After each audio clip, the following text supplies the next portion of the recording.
The Cat and the Canary, Act 1. Scene, library at Glencliff Manor.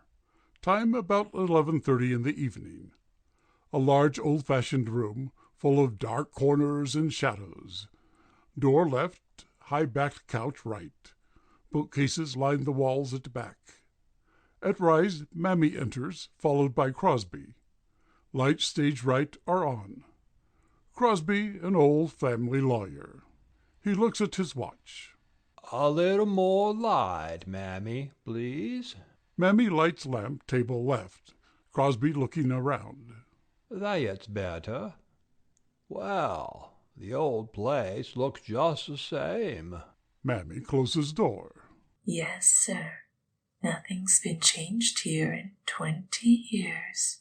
You've been faithful to your trust, Mammy. I certainly has. I stuck right here, guarding the old place all the time. Haven't you been lonely, living here by yourself? No, sir. I've got my friends. Friends? Yes, my friends from the shadow world. Crosby cynically. Oh, you believe in spirits, eh? I don't believe. I know. They're with me all the time. She makes a mysterious gesture in the air. Crosby amused. You never saw one, did you, Mammy? Mammy coming to him, her eyes bright with feverish excitement. Yes, sir. I see 'em, and they done warn me there's a evil spirit working around this house. Crosby amused. Ever see it? No, sir, but I felt it pass me in the dark, on the stairs. Crosby at a safe. Nonsense. Your nerves are upset. It's living alone here all this time. No, sir. Crosby working combination at safe. Never mind. Cheer up. In a few minutes the house will be full of people, and all your spooks will vanish. How many heirs coming? 6. All the surviving relatives. By the way, Mammy, your job as guardian of this house is up tonight. What are you going to do? Opens safe and takes out will. It all depends. If I like the new heirs, I stay here. If I don't, I goes back to the West Indies. Crosby closes safe in wall and moves to front of sofa. There's the will. It's been in that safe, undisturbed, for the last 20 years. Think of that. In front of sofa. Mammy looking at him sardonically. I's thinking. Crosby opens portfolio and takes out 3 large sealed envelopes. There you are, just as your master sealed them, and locked 'em in that safe, marked 1, 2, 3. Hello. As he is looking at them, he shows excitement. He examines each seal intently. These envelopes have been opened, every one of 'em. The seals have been cut away and cleverly glued back again.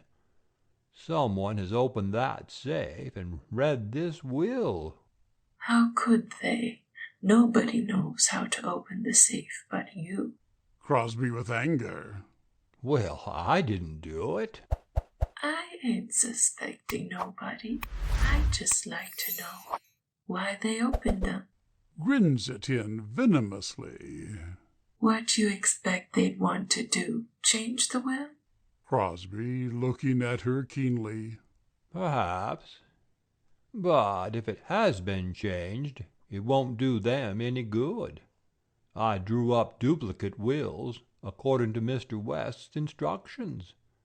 One copy is here, the other is in the vault of the Empire Trust Company, and if this one has been tampered with, I'll know it. And I'll know who did it. Doorbell rings. You don't think that I... See who that is, Mammy. And mind, say nothing about this. Mammy gives him a poisonous look and exits. Crosby starts looking for a secret spring near bookcase upright and stops as he hears Mammy at the door. Mammy opens door, admits Harry Blythe, a tall, dark man about 35 years of age. A quiet, cynical, bored man, but dangerous. He is of the gentleman-heavy type. Harry enters, shakes hands with Crosby. How are you, Mr. Crosby? Hello, Harry. Did you come up on the train? No.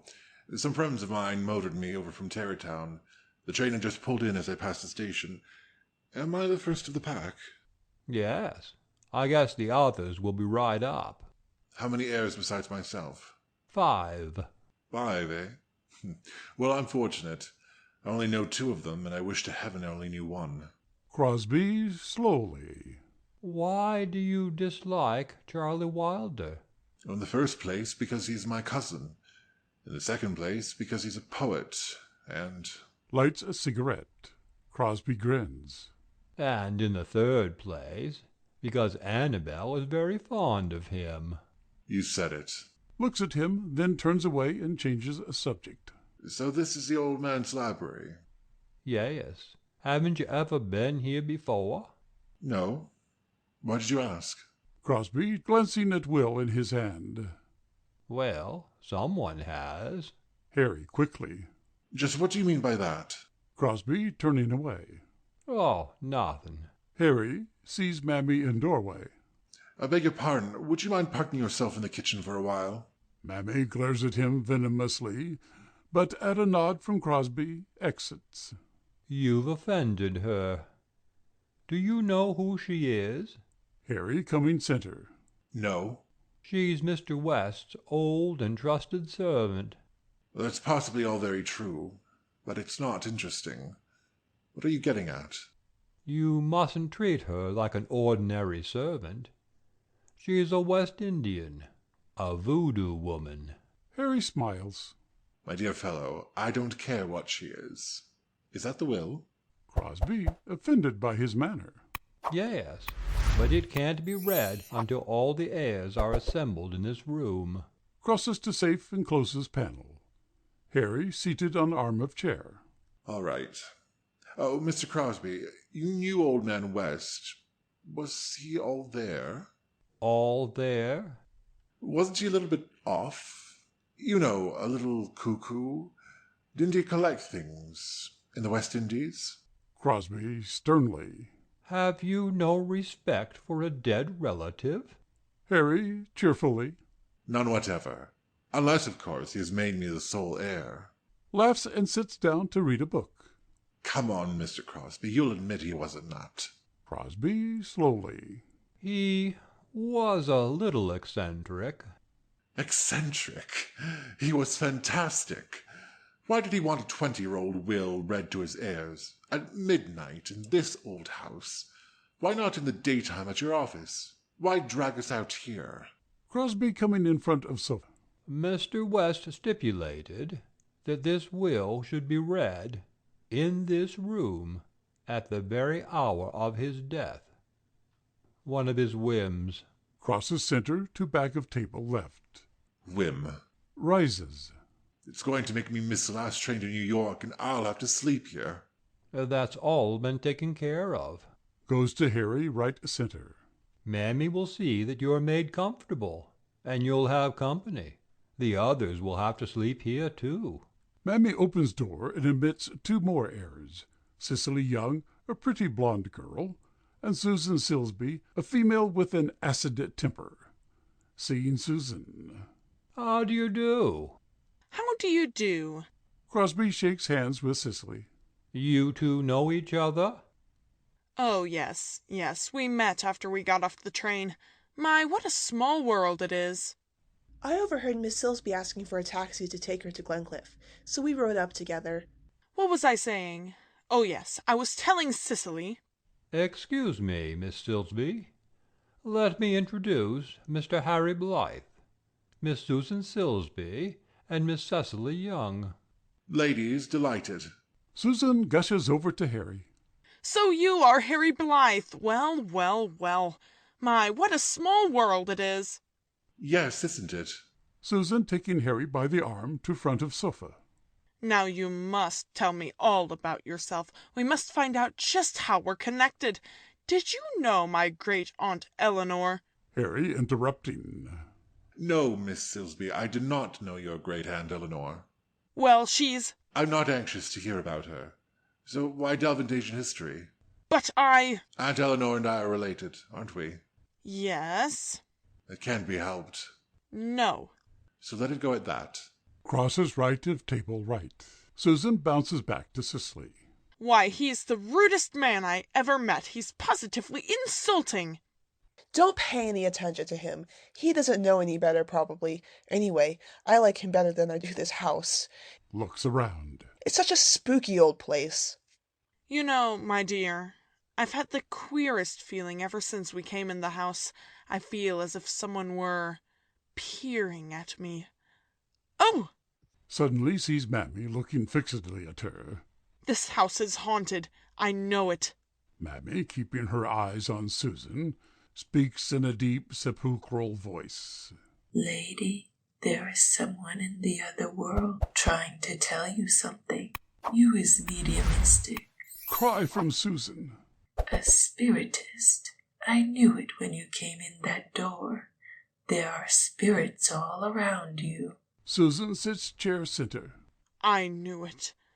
I knew it. Crosby, sternly. What are you trying to do, Mammy? Frighten her to death? Harry laughs. Nonsense. To end of sofa. No one was ever frightened to death. It has happened, and you know it. Lots of women have lost their minds, and sometimes their lives, through fright. The asylums are full of such cases. Mammy exits. Crosby walks down, left in front of table. I don't believe it. Susan rises. Oh, I wish I hadn't come. You heard what she said. It's terrible. I want to go home. Cicely takes her over to the sofa. Come and sit down. I don't want to sit down. Sits on sofa. Mammy opens door and admits Charlie Wilder. Charlie is a tall, handsome, leading man type. He is full of charm, smiles all the time, and has a magnetic personality. Charlie down to Crosby. Charlie holding out his hand to Crosby. How are you, Mr. Crosby? I hope I'm not late. Looks toward the ladies. Hello, Charlie. Miss Susan Silsby and Miss Cecily Young. This is Charlie Wilder, another distant relative. Charlie smiles and shakes hands with them.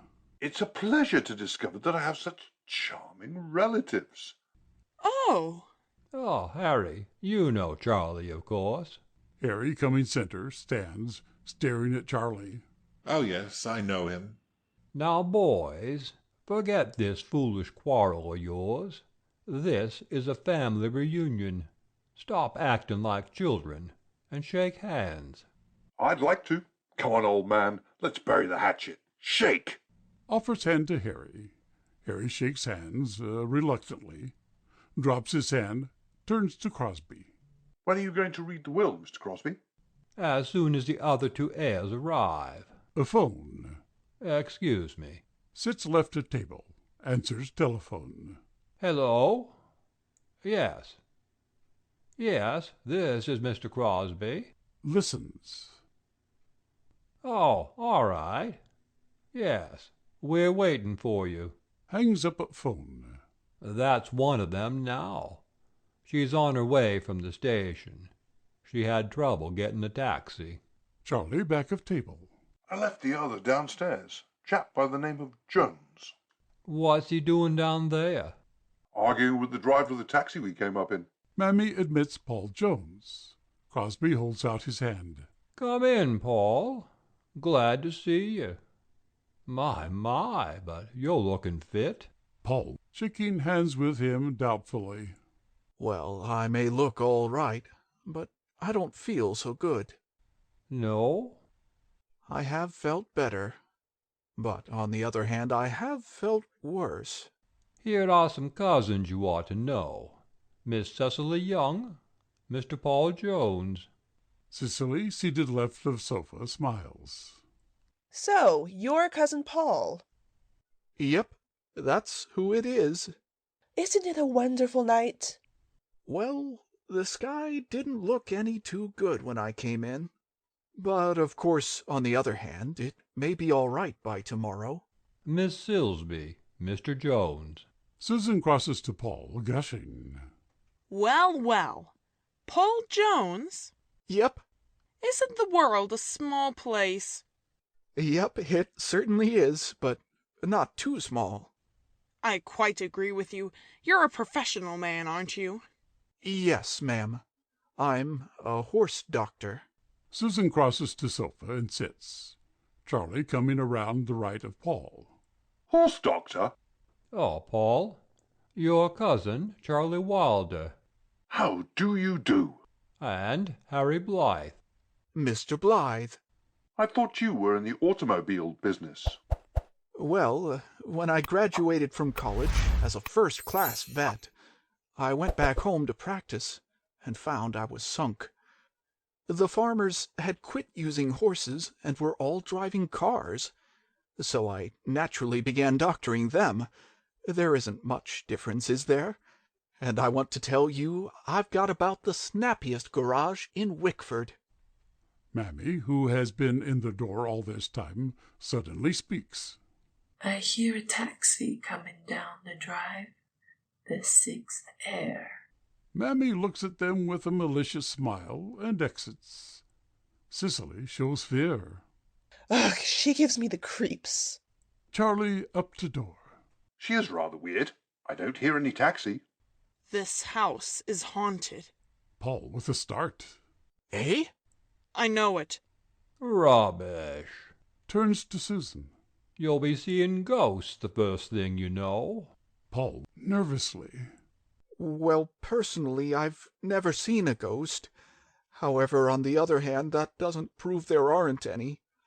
I've felt kind of queer ever since I've been in this house. What will you do with it if you inherit it? I don't expect to inherit it. I never Crossing to Harry left. inherit anything. But on the other hand, you never can tell. I might. Mammy opens door, and Annabel West enters. Annabel is a vigorous, beautiful girl, frank and fearless, and very modern. Sorry I'm late, Mr. Crosby. Crosby greets her. Well, Annabel, you did get here. Miss Cecily Young, Miss Annabel West. Annabel smiles and shakes hands with them. Annabel West, the illustrator? I suppose so. Miss Silsby, Miss West. Harry to center. Hello, Annabel. As Annabel turns and sees Harry, she gasps in amazement. Harry! Charlie coming down center. Annabel! Then seeing Charlie, Annabel gasps in great amazement. Charlie Wilder? Why didn't I see you on the train? I was in the smoker. I motored up. Now you can go ahead, Mr. Crosby. Annabel is speechless for a moment. Crosby left of table. If you'll all sit down, I'll begin. Annabel! Charlie offers chair at right of table, which Annabel takes. At the same time, Harry pushes armchair for Annabel to sit in, and Paul takes it. Annabel, as she sits down, she sees Paul staring at her with open mouth. Well, Cousin Paul? Paul, who has been staring at her, fascinated, with his mouth wide open, chokes and stammers. Yes, that's right. Little Annabel West. All growed up and everything. Annabel smiles and takes his hand. When did you leave Wickford? This morning, I think. Yes, as a matter of fact, Crosby is seated. Now, I'm going to be brief. Harry flippantly. Good. Paul gives him a look. Crosby glares at him. Cyrus Canby West died in this house 20 years ago tonight. He made me executor of his estate. Mr. West was a very eccentric man, and hated all his living relatives. Harry sotto voce. I don't blame him. Not wishing his near relatives to enjoy his fortune, Mr. West invested it in government bonds to mature in 20 years. At the end of that time, I was to assemble all his surviving relatives and read his will. Now you understand why I've kept track of you all. You 6 people are the last living descendants of Cyrus Canby West. I thought you were going to make this brief. Please. Holds up the 3 envelopes. Here is the will in these 3 envelopes. Gong. At this moment a muffled weird gong sounds somewhere in the house. It tolls 7 and stops. Gong. 7 strokes. I will now read instructions on envelope marked 1. Everyone looks at each other with a certain amount of nervousness. Mammy in a trance. Oh, tell me. Oh, tell me. Everyone turns and looks at Mammy. Crosby, annoyed because in spite of himself he is chilled by the unearthly gong, turns to Mammy. Mammy? Mammy Pleasant? Mammy, who has been standing near the door, has her eyes closed and is rocking her body to and fro, muttering incantations to herself. Yes, I hear you, Eliza. Mammy? Eliza, what are you trying to tell me about? Crosby sharply. Mammy, stop that and answer me. Tell me the name. Crosby sharply. Mammy? Mammy opening her eyes. What? What was that noise, like a gong? Mammy in a deep voice surcharged with malice. That is the warning of death. The master heard it just before he died. All look at each other, impressed in spite of themselves. Paul stands up and mops his brow with his handkerchief and runs his hand around his collar, which has suddenly grown too tight. I've been thinking that there isn't any use of my staying round here. Besides, I don't feel so good, and it looks like rain. So if it's all the same to you, I think I'll run to the station. Starts for the door. Mammy moves in front of him. Annabel stops him and begins to laugh. Nonsense, Paul. It isn't going to rain, and I want you here to... You don't believe in ghosts, do you? No, of course not. But then, on the other hand, that gong and... It's nothing. An old grandfather's clock in one of the rooms. There is no clock running in this house. You see? The toll says 7 may live. There is 8 persons in this room. 1 must die before morning. Oh, I feel faint. Say, listen, honest to goodness, it's too hot in here. I want some air. Paul starts for the door. Harry grabs Paul and forces him in chair. Quit your kidding and sit down. Paul, as he sits down. But I'm not kidding. Crosby, go on with the will. Crosby clears his throat and reads instructions on envelope 1. At midnight, September 27, 1921, you will open this envelope and read its contents to such of my relatives Movement of everybody. as are assembled in my library at Glencliff Manor. He opens the envelope, takes out sheet of paper, and reads, First, let my executor ask the prospective heirs assembled this night if they are willing to take what fortune offers them, and not question my judgment in the manner in which I shall dispose of my fortune. He looks up inquiringly. Is that clear? Any objections? No, that's all right. Go ahead. All nod satisfaction. If they are willing. Just a minute. I don't know about that. Maybe his judgment isn't good. Mind you, I don't say that it isn't, but then on the other hand, it might not be.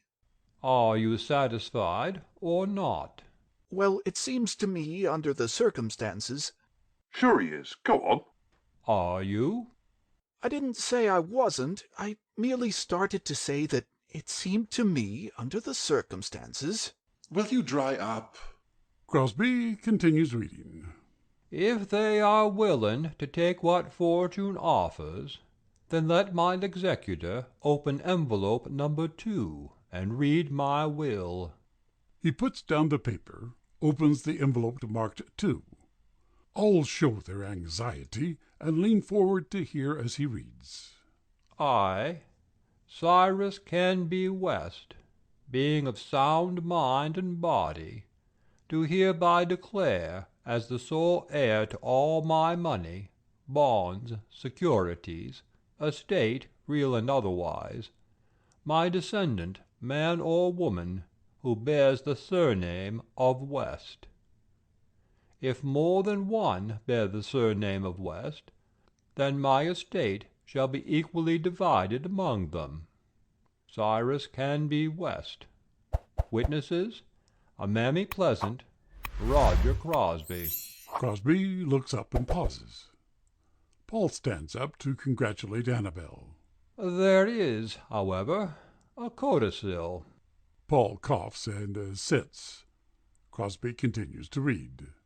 In the event of the death of the beneficiary, or if he or she be proved of unsound mind, or if it be proved in a court of law that the said beneficiary is not competent to properly handle the estate, then my executor will open envelope marked 3 and declare the next heir.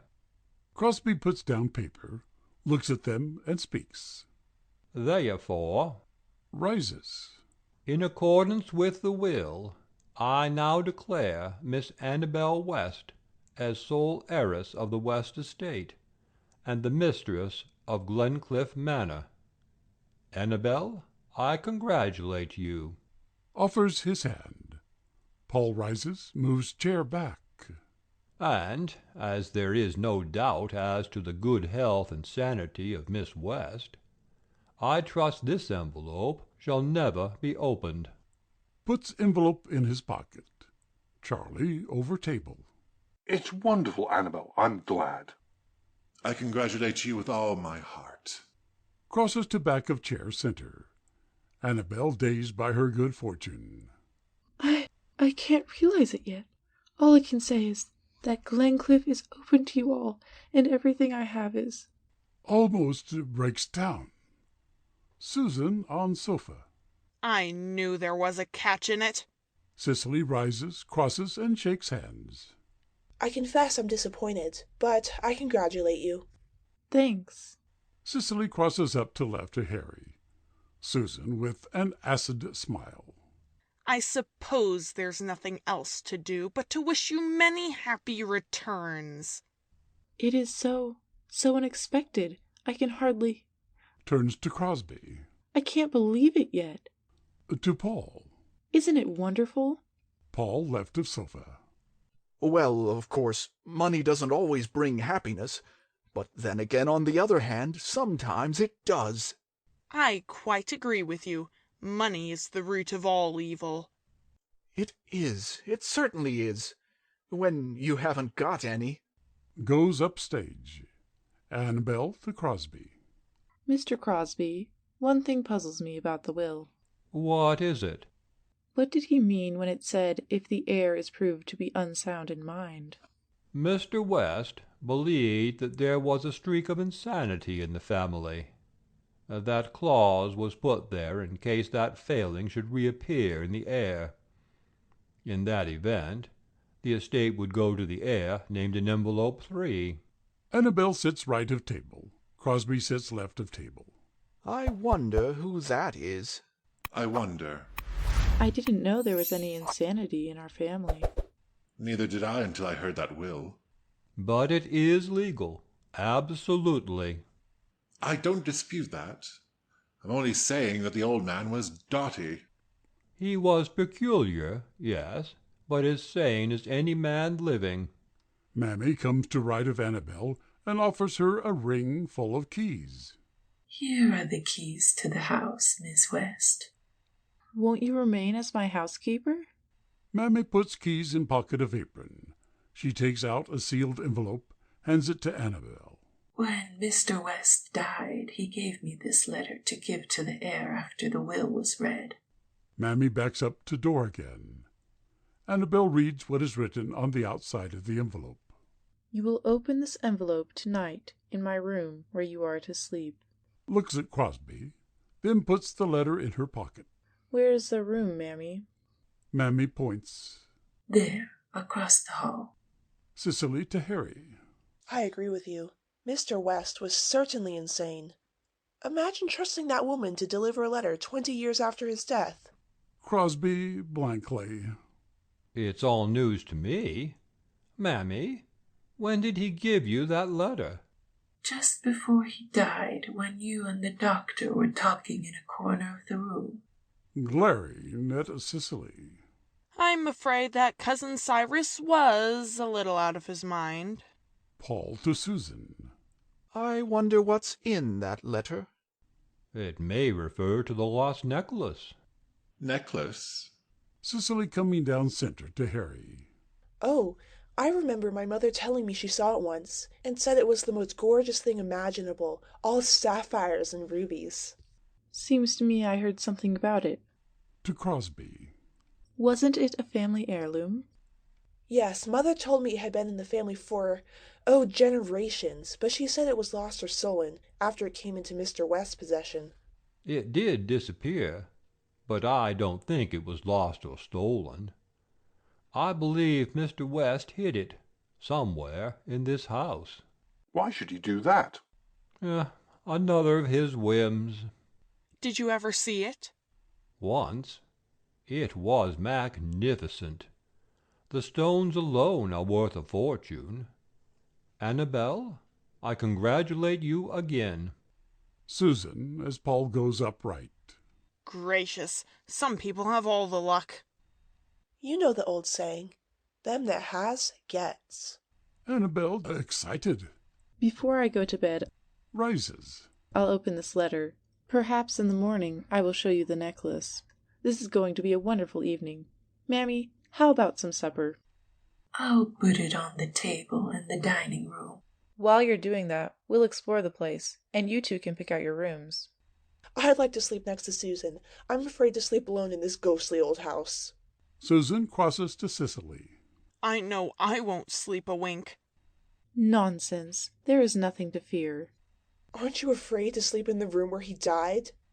Certainly not. Why should I be? Susan exaggerated. This house is haunted. She She points to Mammy. has seen them. Spirits. Suppose she has. She has been living here a long time, and they haven't hurt you, have they? Mammy at the door. But there is an evil spirit in this house now.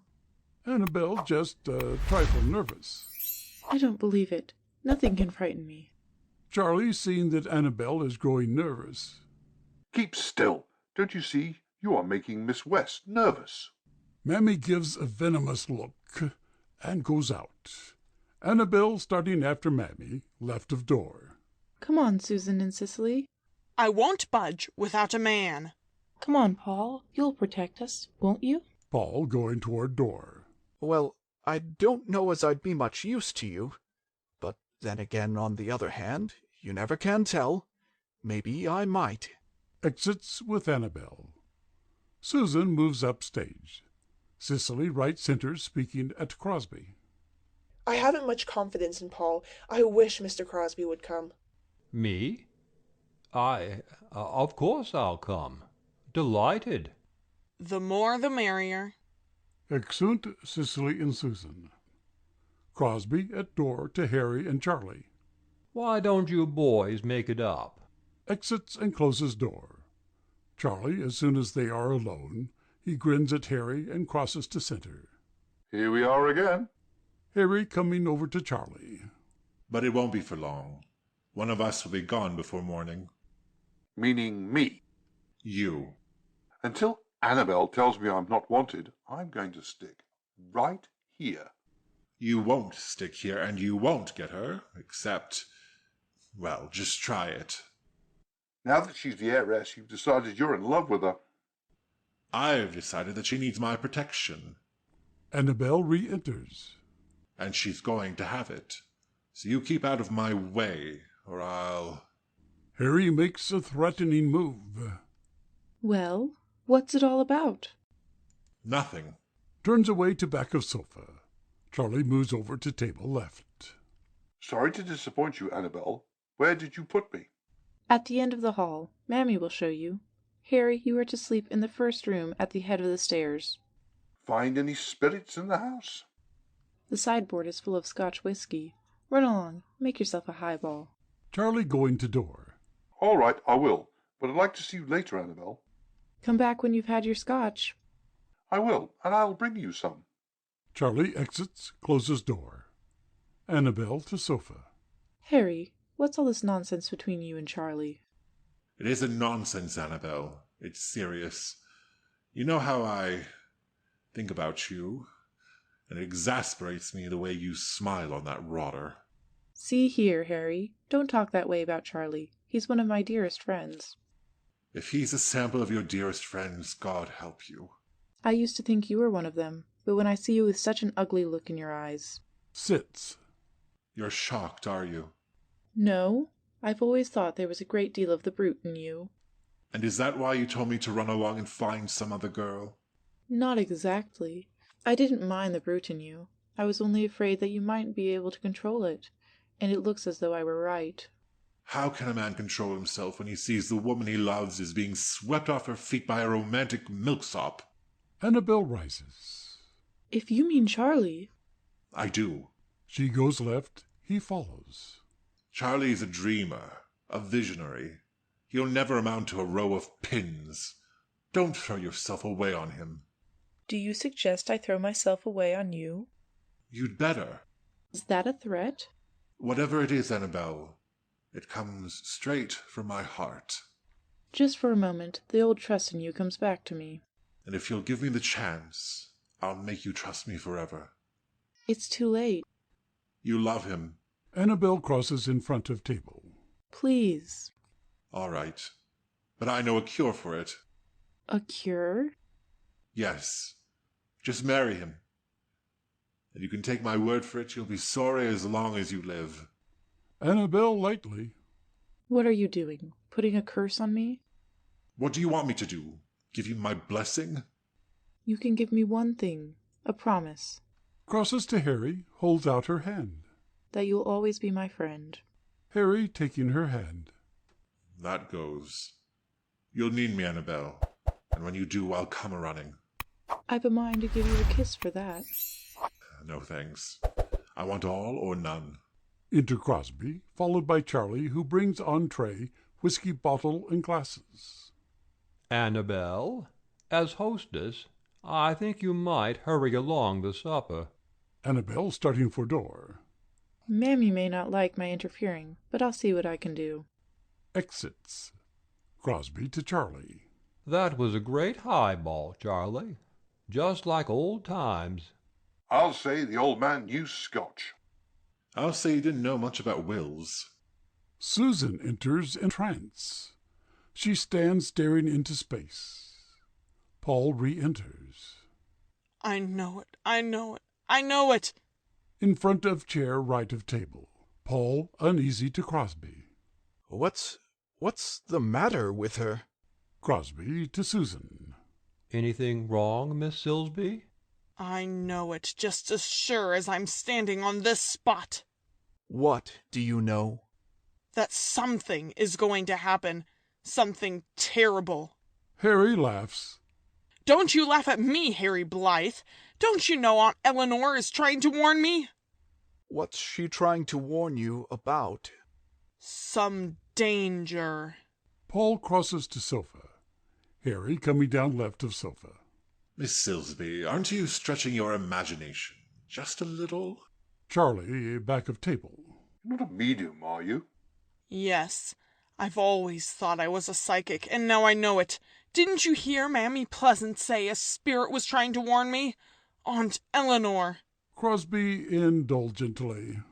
You mustn't believe everything that Mammy tells you, Miss Silsby. But I do. I felt it in my bones the moment I entered this house that something terrible was going to happen. Crosses to left of sofa. Paul on sofa. And I suppose, if nothing terrible happens, you'll be disappointed? Mammy starts to open door. Susan acidly. Mr. Jones, really? Sorry, no offense. Mammy opens door. There's a man outside. He says he wants to see the boss of this house. Who is he? He's from the sanitarium at Fairview. You mean the asylum? Yes, sir. What does he want? I don't know. Crosby looks at the others, perplexed. Why not see him and find out? Send him in, Mammy. Mammy exits and closes door. Susan sits chair center. Charlie lights a cigarette. Could he be after some... Where is this asylum, Mr. Crosby? Up past the village. Looks at all of them. What do you suppose he wants? Maybe he wants to take one of us back with him. Mammy admits Hendricks, a typical guard, rough and brutal, with a dangerous manner. He carries a straitjacket. This is the man. Hendricks looks at Charlie, then Harry, then Mammy, who exits and closes door. He then comes center to Crosby. Are you the boss? I represent the owner of this house. Who are you? My name's Hendricks. I'm the head guard up at Fairview. Yes, I know. What are you doing down here? We're looking for a patient who got away this afternoon. Crosses to window below table. A patient? You mean you're looking for an escaped lunatic? Hendricks looks at Harry. Yes. Why didn't you come right out with it? Hendricks gruffly. Because I didn't want to scare you. Crosby quickly. Is there any cause for alarm? Yes. And this patient is dangerous? Hendricks crosses to Crosby. Dangerous? Pauses. He's a killer. A homicidal maniac. Charlie sharply. What makes you think he's here? Hendricks in a surly tone to Charlie. I didn't say he was here. I'm asking at all the houses and thought I was doing a favor in warning you. That's all. Crosby placating him. Just a minute. No offense was intended. Hendricks stops and turns. Well? Have you any reason to believe he might be around here? Hendricks comes down a step. Well, he might be in any of these houses. You see, he always gets in a house when he escapes and hides until everyone goes to bed. Then he prowls around like... He's escaped before? Yes. He got away from us about a year ago and hid in a house in the village, and, well, I got there just in time. What does he look like? When he escaped, he had on a black slouch hat and a long coat. He's an old guy with a bald head, sharp teeth, and fingernails like claws. He crawls around on all fours like a... An animal? Yeah, a cat. A cat? Yes, and I'm the only one up there that can handle him. Grins at them brutally. He's afraid of me. Charlie with irony. I suppose you control through kindness. Hendricks with a savage laugh. Control him through kindness? Yes, I do. Not. I control him with a club, a chair, an iron bar, anything I can get my hands on. Two others. We have to keep him strapped down most of the time in this straitjacket. Shows it. That's the cruelest thing I ever heard of. Think of being strapped down in that. It's enough to make anyone violent. Hendricks sneeringly. You don't say so. Ha! Yes, and I dare say because of his treatment up there, this old man thinks everyone is against him. He's probably just a poor old nut. Hendricks to Charlie with a truculent air. Poor old nut. Say, young feller, let me tell you, this poor old nut could rip you wide open just like a cat rips open a bird. Don't make any mistake about him. To others. The last time I got him, he had his hands... Indicates strangling. Well, it took 3 of us to get him away. Looks at all of them and then sneers at Charlie. Poor old nut. Say, young feller, you take my tip. If you see him, you run like hell. Susan gasps with terror. Oh! Sorry, ma'am. I forgot you was there. Crosses to window in front of table. Do you think? Now, don't get excited. It ain't likely he's around here. Comes back to center. Where are the rest of your men? Looking over the estate, next to this one. Goes to door. Well, I guess I'll be going. But suppose... Hendricks coming down. Don't get nervous. He ain't liable to ever get in this house. 'Tain't likely he's even around here. Crosby relieved. You think so? Sure, he may be prowling around the neighborhood, waiting for a chance to sneak in somewhere. So just to play safe, none of you had better go out before morning. Pauses a moment and speaks seriously. But be sure to lock all the outside doors and windows. I'll be around here, and if we get him, I'll drop in and let you know. Good night. Exits. Crosby pauses, turning to them all. What do you think we ought to do? Charlie to everyone.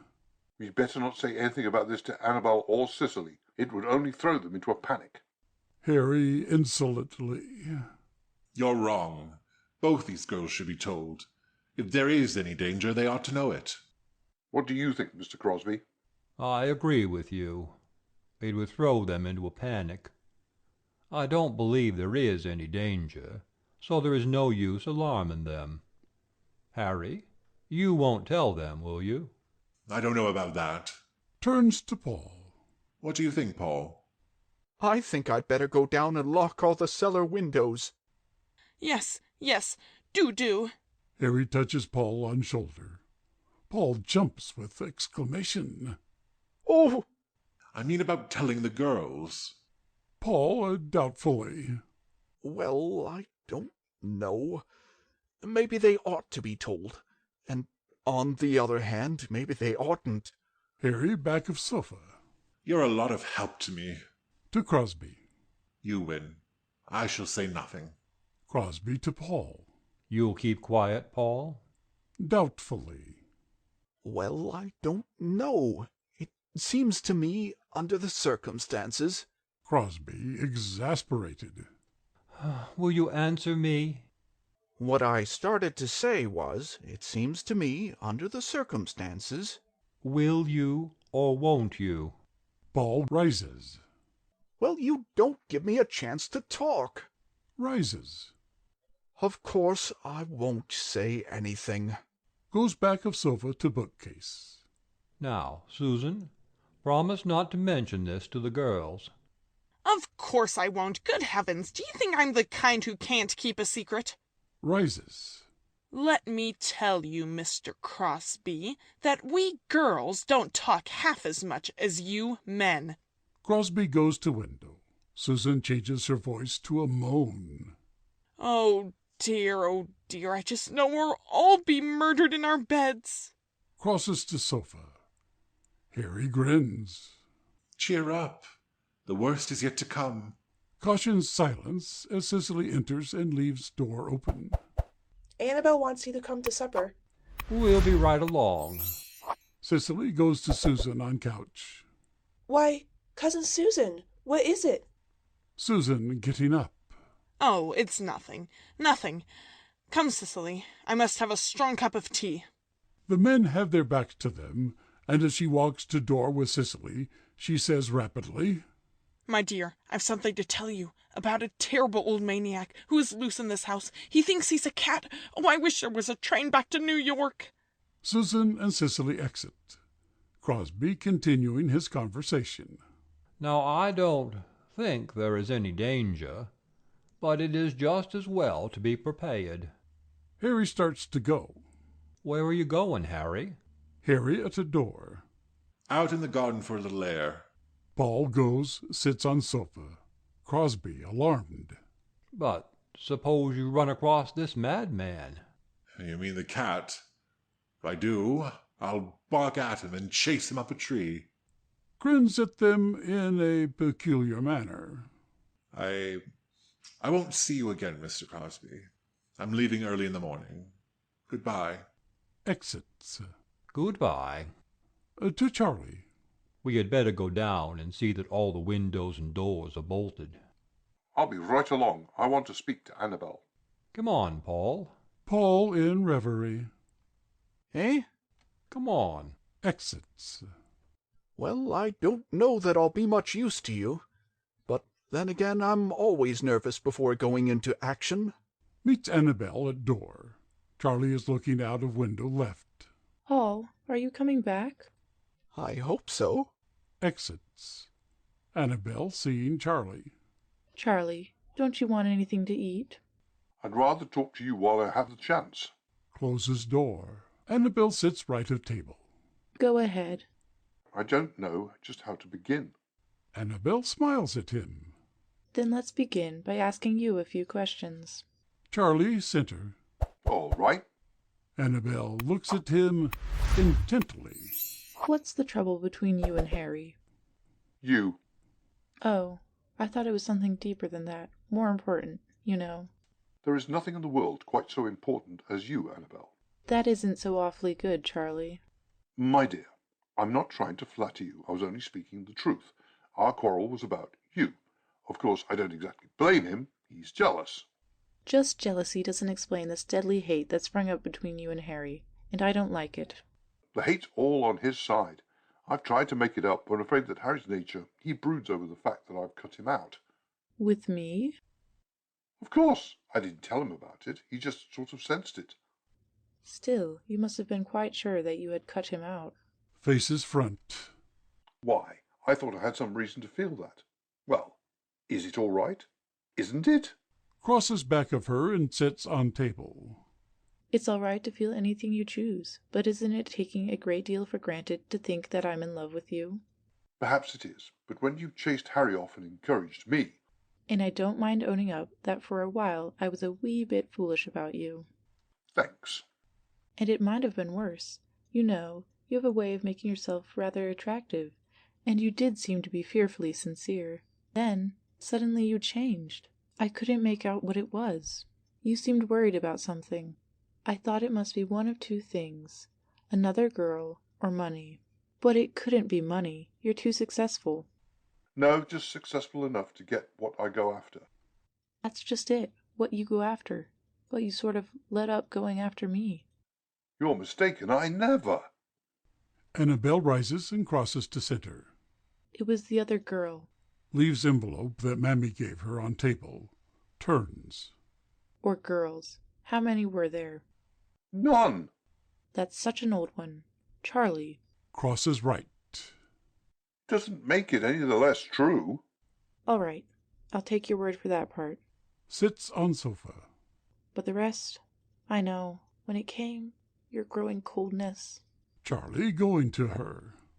There was no such thing. Then call it distraction, whatever you like. But that passed and I came back, more in love with you than ever. Yes, and I welcomed you. I tried to warm up the old affection, and only today I realized that it couldn't be done. You can't really mean. Annabel looks and turns her head away. Isn't there the slightest hope? Ever? No, fate has taken the matter out of my hands. You really love him? I can't help it, Charlie. Then I guess this is my finish. Moving left. Not unless you wish it. You think after this we could be just friends? I wish you'd try. Very well. I'll try. Good night, Annabelle. Good night, Charlie. See you in the morning. Charlie exits. Annabelle puts out light right, crosses to table left for envelope, sees book, opens book, starts at what she sees. Fear. Eh! She reads, sits right of table, very much interested. Crosby enters and starts upright before he sees her. Paul. Oh, Mr. Crosby. Crosby pausing right center. You're here alone, Annabelle? I don't want to worry you, but there's something you ought to know. Won't it keep till morning, Mr. Crosby? Annabelle reading. No, tomorrow may be too late. Annabelle? Annabelle looks at him. Annabelle smiles and continues to read. You know Mr. West was a very eccentric man. I have just made a discovery. It has convinced me it would be dangerous for you to be left here alone. Over to bookcase right and feels a long case for spring. Annabelle looking over her shoulder at him and laughing. Mr. Crosby. Don't laugh, Annabelle. Examining right upper corner of bookcase. I know what I'm talking about, believe me. I'm alarmed, and I want you to take me seriously. Panel opens. Crosby's back is to it. He half turns toward Annabelle. Annabelle, you're in danger. Great danger. But thank God I can tell you who they... Hand comes through panel and drags Crosby off by throat. Crosby disappears into panel, which closes after him. Annabelle does not see what has happened, but is interested in book. Finally, in vague sort of way, she becomes aware that Crosby has stopped talking, so she turns to answer him. But, Mr. Crosby, I've heard so much about ghosts and spirits tonight that in spite of myself, I'm growing nervous, and so that's why I'd rather not hear. Annabelle looks up and finds herself alone. She is startled and rises.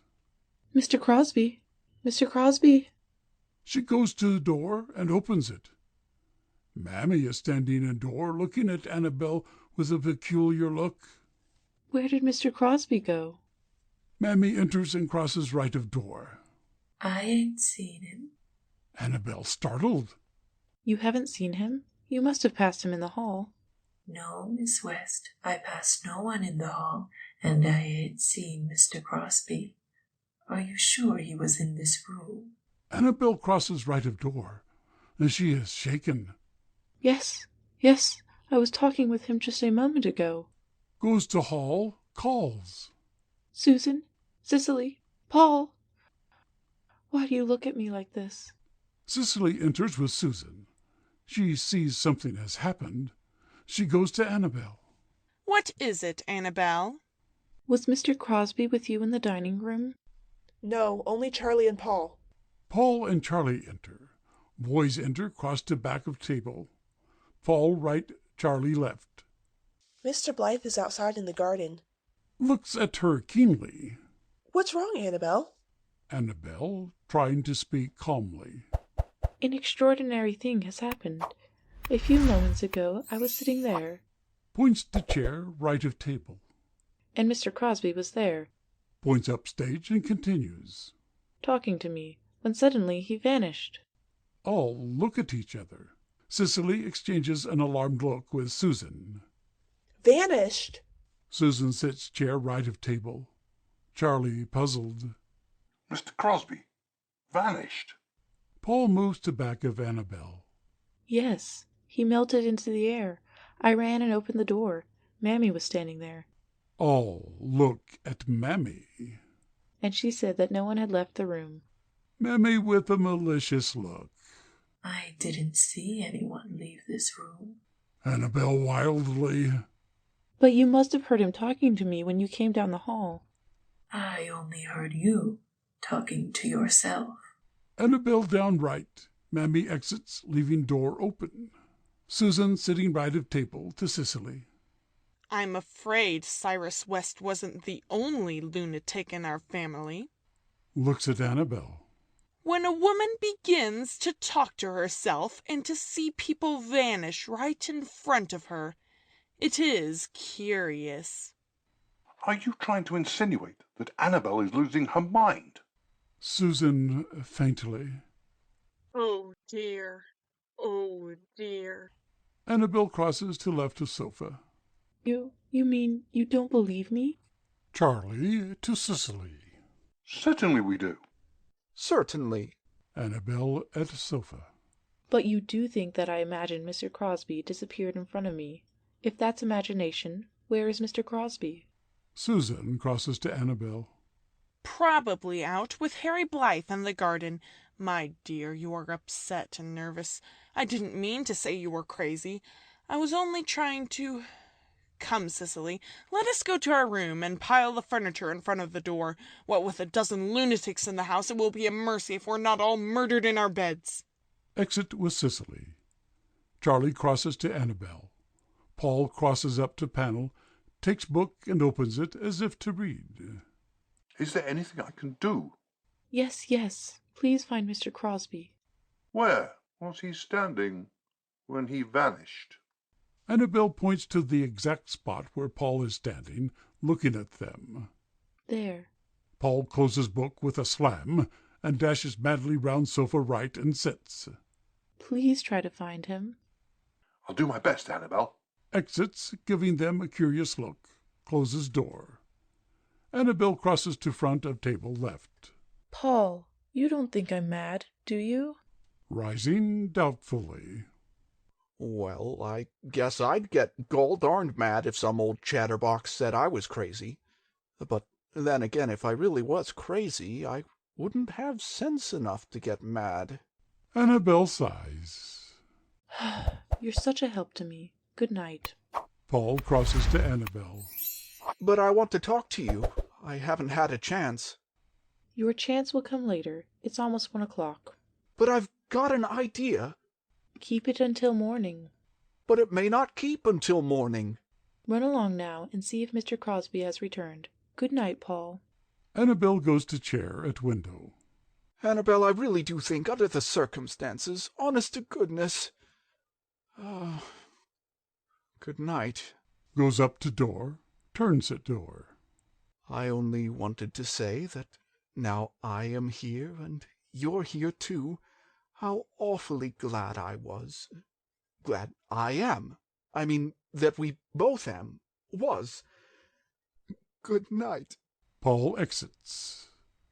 As soon as Annabel is alone, she goes to the bookcase where Crosby was standing when he vanished. She looks along the rows of books, then she turns front, shrugs her shoulders, and comes down center. Mammy enters. Mr. Crosby ain't come in yet. Annabel in front of chair center. Where can he be? I know. It's got him, the demon in this house. It's here. Annabel nervous. Oh, don't, please. Mammy crosses right. All right. Your room is ready, and remember, you've got to open that letter. Annabel looks at a letter.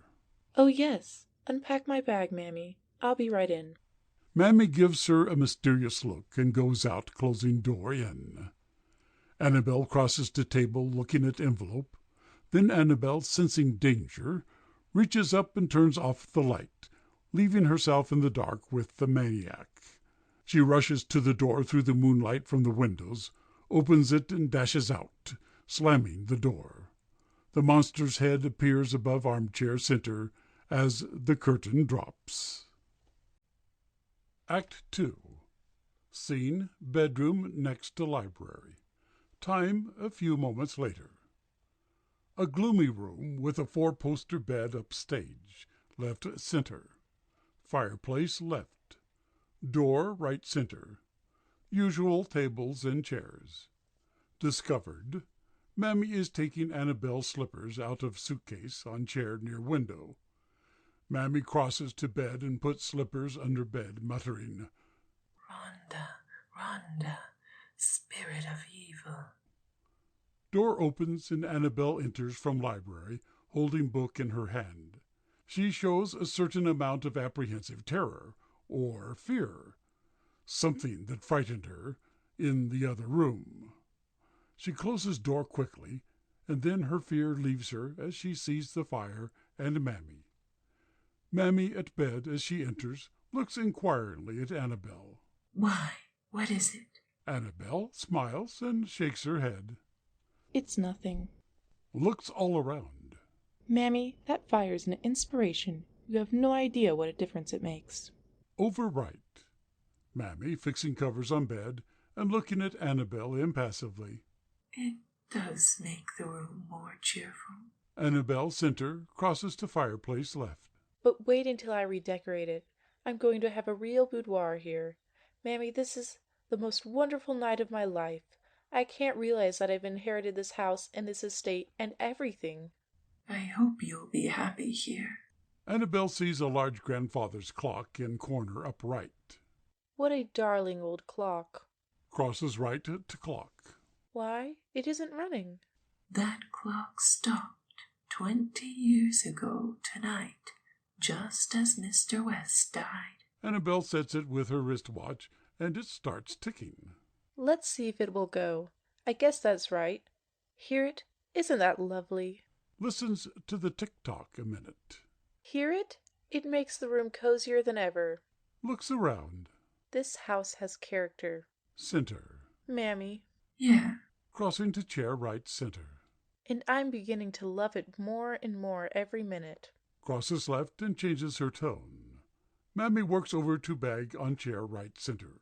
In spite of what the others said, and in spite of what just happened. What was that? Nothing, really. Over to Mammy right center. But, well, just a moment ago, when I turned off the light in the library, I felt, or rather sensed, the approach of something evil. Evil? For a moment I felt trapped. Shudders. It was the same horrible feeling I had when I was a little girl, hurrying up the stairs in the dark, afraid something was going to catch me. Mammy, do you think there could be anything in the house? Yes, spirits. But there is two kinds. The good ones that help you, and the others, like the one that was behind you in the dark. That was the demon that's got into this house. Oh! As long as you ain't afraid, it can't get you. Annabel stoutly crosses left. I'm not afraid of anything. Mammy business with suitcase. Mammy with a sarcastic smile that only the audience sees. Finishes unpacking grip, closes it, and puts it on floor in front of window right. Don't forget that letter, miss. Annabel takes it with animation. Oh, yes. Sits in armchair, looks at it. Uncle Cyrus gave this to you 20 years ago. Mammy few steps center. In a peculiar voice, watching her narrowly. 20 years ago tonight, just before he died on that bed. Annabel rises as she realizes she must sleep on that bed. She shivers and shows fear. Oh! Mammy quickly, few steps nearer Annabel. You is still scared. No, I'm not. In the library, just before you called, I picked up this book without knowing what it was. It seemed to open itself to this chapter, called Fear. Fear? Listen. Annabel sits in armchair left. Fear is a delusion. Fear, or the belief in fear, can be controlled and eliminated by understanding. You believe that? Coming center.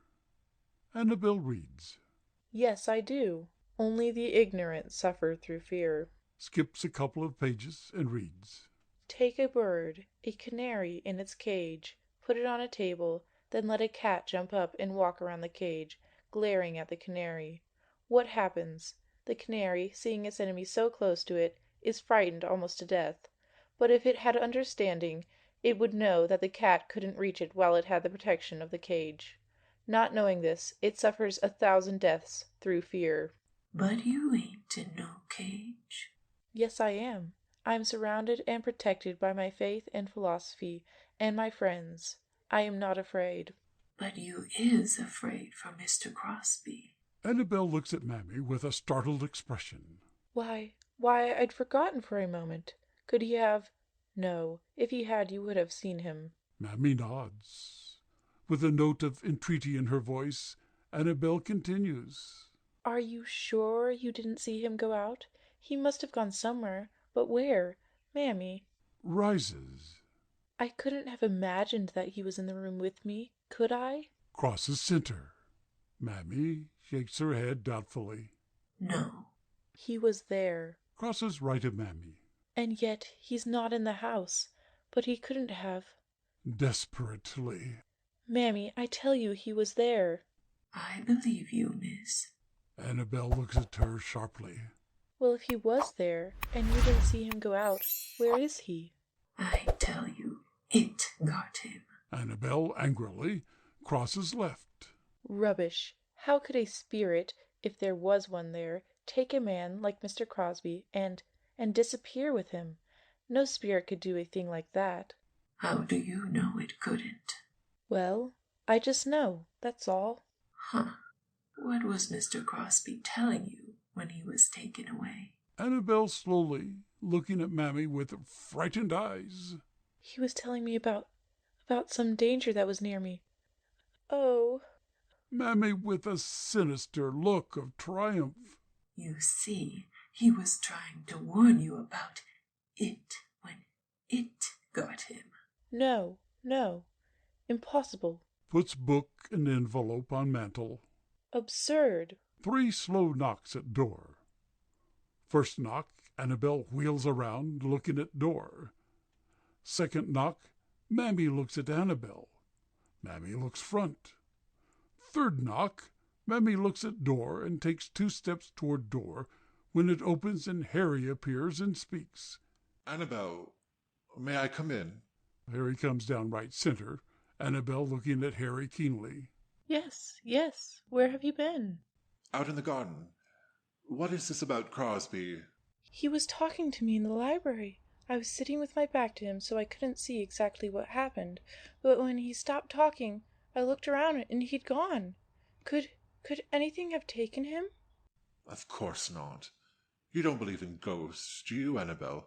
Annabel uncertainly. No, but I thought I'd ask you. Harry gives her a curious look. As soon as I heard about it, I went to the library and looked around. There's no place he could hide, no closets or anything. I don't understand it. Are you sure he was in the room with you? Yes, of course I am. Why does everybody keep asking me that? Crosses left to fireplace. It's all perfectly exasperating. Annabel, you're just working yourself up needlessly. Crosby's an able-bodied man. He can take care of himself. Don't worry, it's all right. I hope so. What were you doing in the garden, Harry? Just looking around. Better lock your door tonight, Annabel. Why should I? Just to be on the safe side. Perhaps I'd better sleep in the library. Annabel excitedly. Why should you? In case you need me. Annabel more excited. Why should I need you? I don't know. You might get nervous or something. Annabel almost hysterically. What about? Oh, Lord, I don't know. Well, anyway. Goes to door. If you want me, call. Yes, I will. What time do you leave in the morning? Early. May I say goodbye to you before I go? Annabel at a corner of bed. Yes, I wish you would. Harry looks at her. Good night, Annabel. Good night. Don't worry. It's all right. Exits with look at Mammy as he closes door. Annabel to Mammy. He wanted to tell me something, but he didn't dare. I wonder what it was. Heavens, everyone seems to be acting so strangely. I begin to think I must be losing my mind. Cross to fireplace. Mammy looks fixedly at her without speaking. Mammy is on her way to bed with Annabel's negligee when a knock is heard. She puts negligee on bed and opens door. Susan and Cicely enter, clad in their negligees. Oh, Annabel! Annabel coming center. Just a minute. Mammy, won't you please go and see if Mr. Crosby has returned? Look in his room. Mammy exits. What is it? Anything happened? Susan, taking Annabel to stool left. My dear, I simply couldn't sleep. I just had to tell you that Charlie absolutely misunderstood me. He put the wrong construction on a most innocent remark. I never meant to say that you were really crazy. I only thought that you were upset. My dear, please say you understand. Annabel kindly, but with double meaning. To stool. Yes, I understand perfectly. Indicates for them to sit down. Won't you sit down? Susan sits in armchair. Annabel sits on stool. Cicely sits on chair near foot of bed. Annabel, I feel it's my duty to tell you something. Cicely stops her, speaks quickly in low voice. Cousin Sue, you promised you wouldn't. Annabel turns around. What was that, Cicely? Cicely confused. Why nothing of importance, Annabel. I feel it's my duty to... Cicely interrupts her, rises. Oh, your duty. It would be a lot better, Cousin Sue, if once in a while you would think of other people's feelings instead of your duty. Goes right center. Heavens, hear the child rave. You'd think I'd done something terrible. Cicely, where's your respect for me? Cicely tearfully.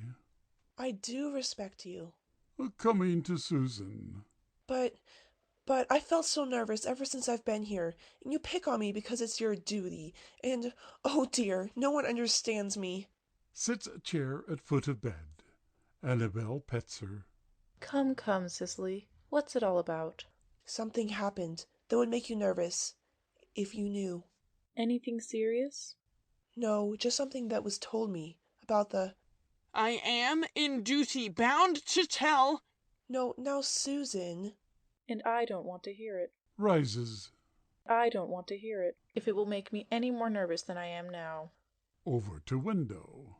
I've had enough for tonight. Susan, you may tell me in the morning. Susan asks abruptly. Are you quite all right now, my dear? Annabel looks at her puzzled. Why, yes, of course. Why do you ask? I was anxious about you. You know, you were a little hysterical in there. Annabel sees what she is driving at and smiles. I'm all right, thank you. Your health always been good, my dear?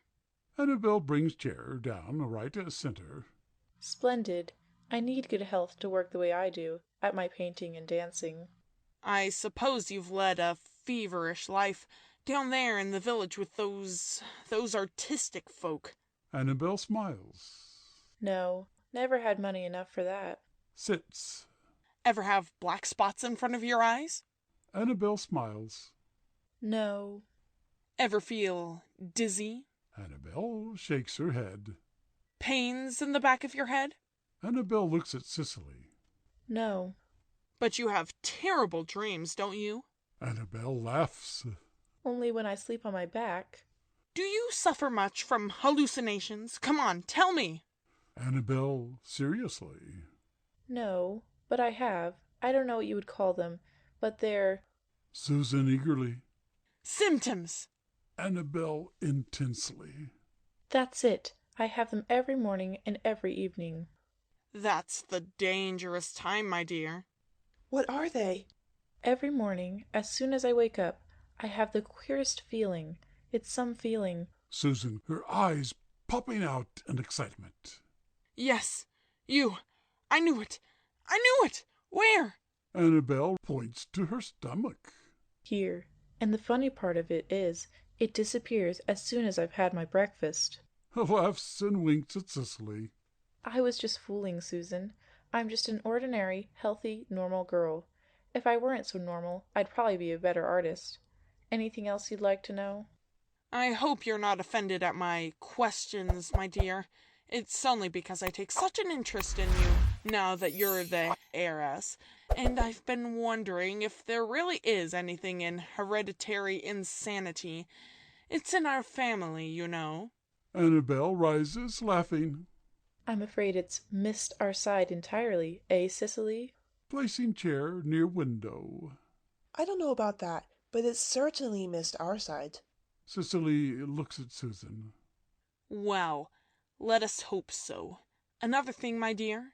Now that you are the heiress, men will suddenly find that you are very attractive. Beware of them, my dear. All of them. Annabel, laughing. All of them? All of them. Every man who tells you he loves you is only in love with your money. They're all alike. There isn't a decent man in the world. Oh, Cousin Sue, don't say that. There are lots of nice men in the world. Who could be nicer than those 3 men? Susan loftily. Dumbbells, my dear. All of them. Dumbbells. Annabel goes to the window. Cicely firing up. I don't think so at all. I think Charlie is awfully sweet. An overgrown ribbon clerk, a bluff, and as cold as a dead fish. You can't say that about Paul. Interest from Annabel. He's real cute, and he has such expressive feet. Paul, he doesn't know anything, not even his own mind. And he's as timid as a rabbit, my dear. Never trust a man with wiggly feet. They're treacherous. Annabel, laughing, goes center. Let's get them all in. What about Harry? He's the biggest fool of the lot. Every time he looks at me, he begins to laugh. Annabel, with mock gravity. Really? You know men, don't you? I do. And that's why I'm warning you about these 4th and 5th-rate cousins of yours. Rises, crosses to Annabel. Take my advice and get rid of them as soon as you can. Good night, dear. Cicely rises. And I hope you won't have any more. Goes to door, turns and speaks firmly. Annabel, I feel it's my duty to tell you something. Cicely interrupts Susan. Susan. Don't you dare to interrupt me. Annabel, they made me promise that I wouldn't tell you about the dreadful maniac who's prowling around the house. Annabel, aghast. The scene switches to the serious. What are you saying? A maniac? In this house? Yes, and the guard. Susan comes to her. The guard from the asylum was here. He had traced him to this house. He's a terrible old person. He thinks he's a cat and goes around ripping people wide open. They made me promise I wouldn't tell you, but I felt it my duty to warn you, because if we are all going to be murdered in our beds, I think we ought to know about it. If there's anything in anticipation, Cousin Sue, you've been murdered a dozen times. So that's why Harry was so mysterious. That's what he wanted to tell me. Harry wanted to warn us, but Mr. Crosby and Charles wouldn't let him. Annabel almost to herself. I wonder if that was what Mr. Crosby was trying to tell me when... Susan with terror. Perhaps he got Mr. Crosby. Then he must be in the house. He must be. Whispers. He must be sneaking around the hall now, waiting to jump on us. I could scream. Annabel, white but calm. Yes, if he got Mr. Crosby, then he must be in the house. Susan hysterically. Maybe he's out there now, waiting for us. Door bangs, and Paul enters. At bang, a scream from the 3 girls as they fly over left. Susan left corner, Cicely left of Susan, and Annabel down extreme left. Paul dashes in, slams door after him, white with terror and hair standing on end. He stammers in his fright, points to the door. Out in the hall. Out in the hall. Something passed me. I couldn't see it, but I felt it. It touched me. I heard it breathe. You did? Doorknob rattles. Look out! Ah! All scream. Mammy enters and fixes her eye on Paul. Why did you run away from me? You?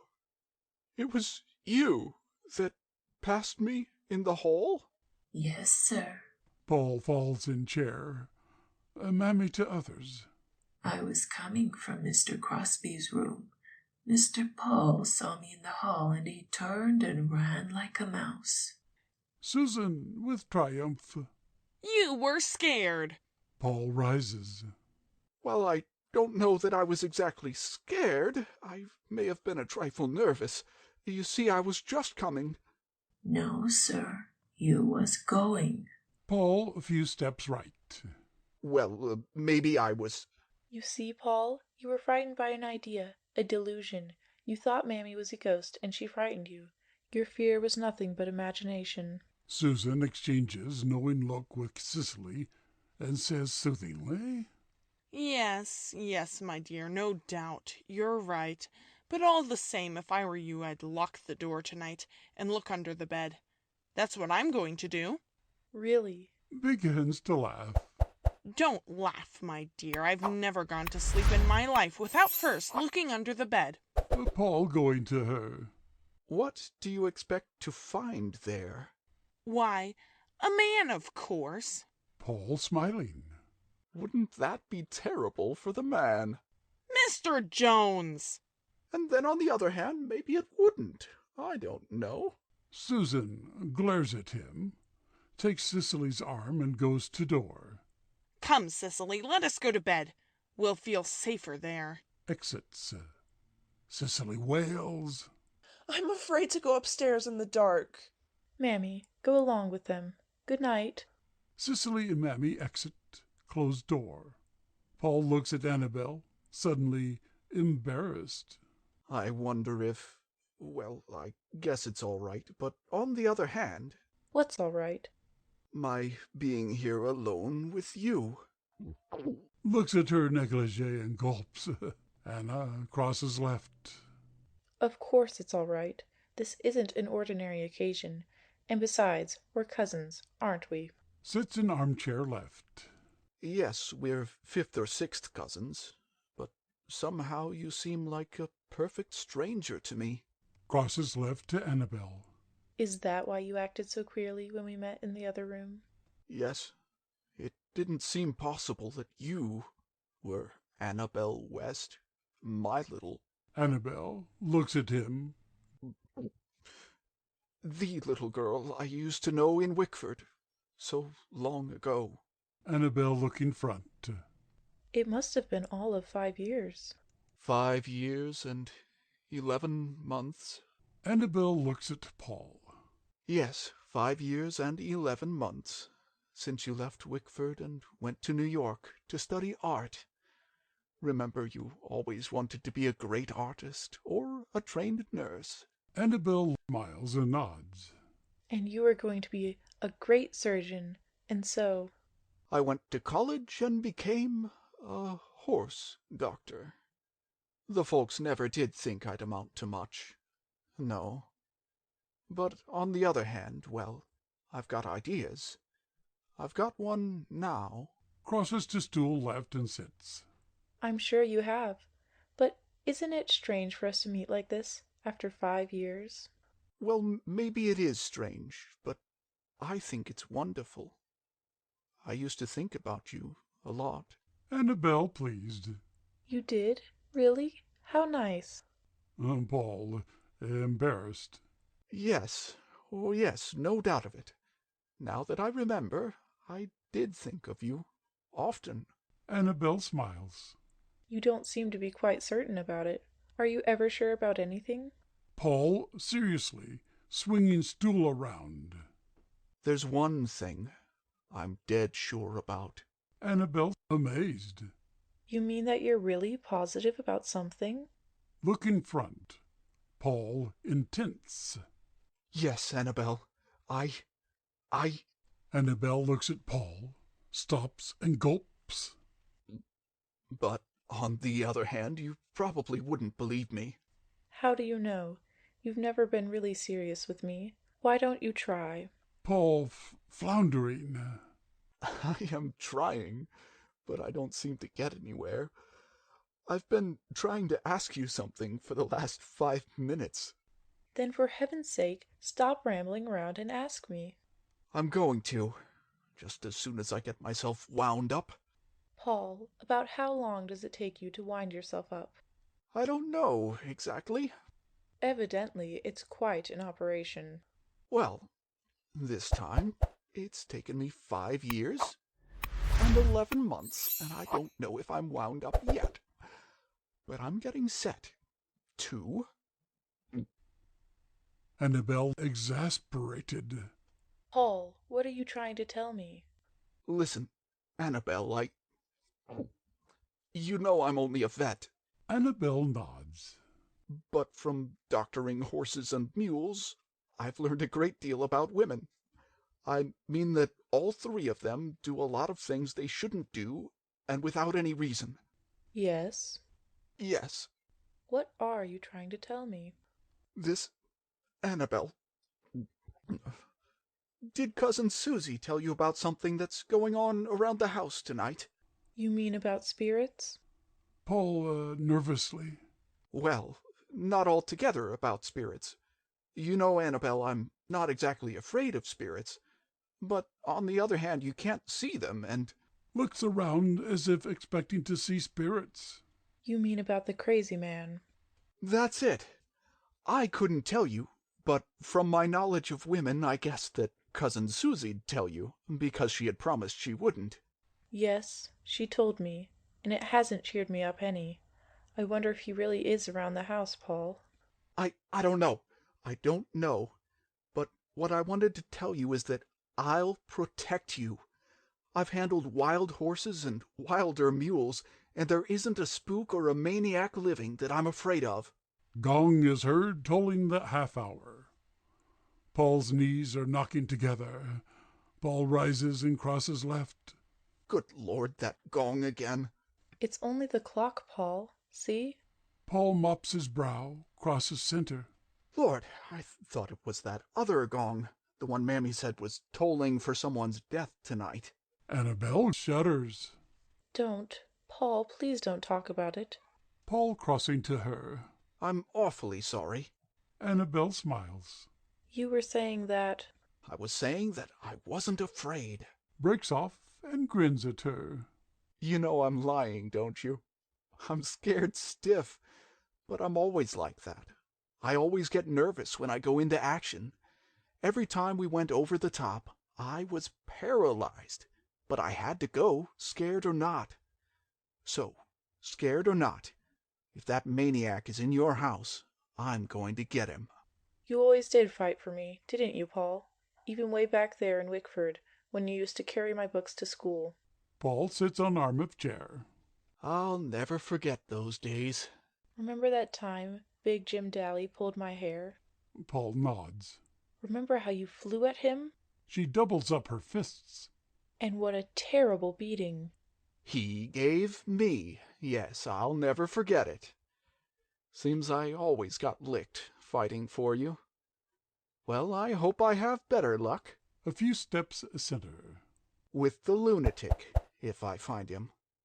Listen, Annabel, if you hear a rumpus or anything, don't come out. Just sit tight and yell like hell. I feel safe now, knowing you are protecting me. Good night, Paul. Paul taking her hand. Good night. And good luck if you find him. Paul up to door. Thanks. I'll probably need it if he finds me. Good night, Paul. Goodbye. Goodbye. Won't I see you in the morning?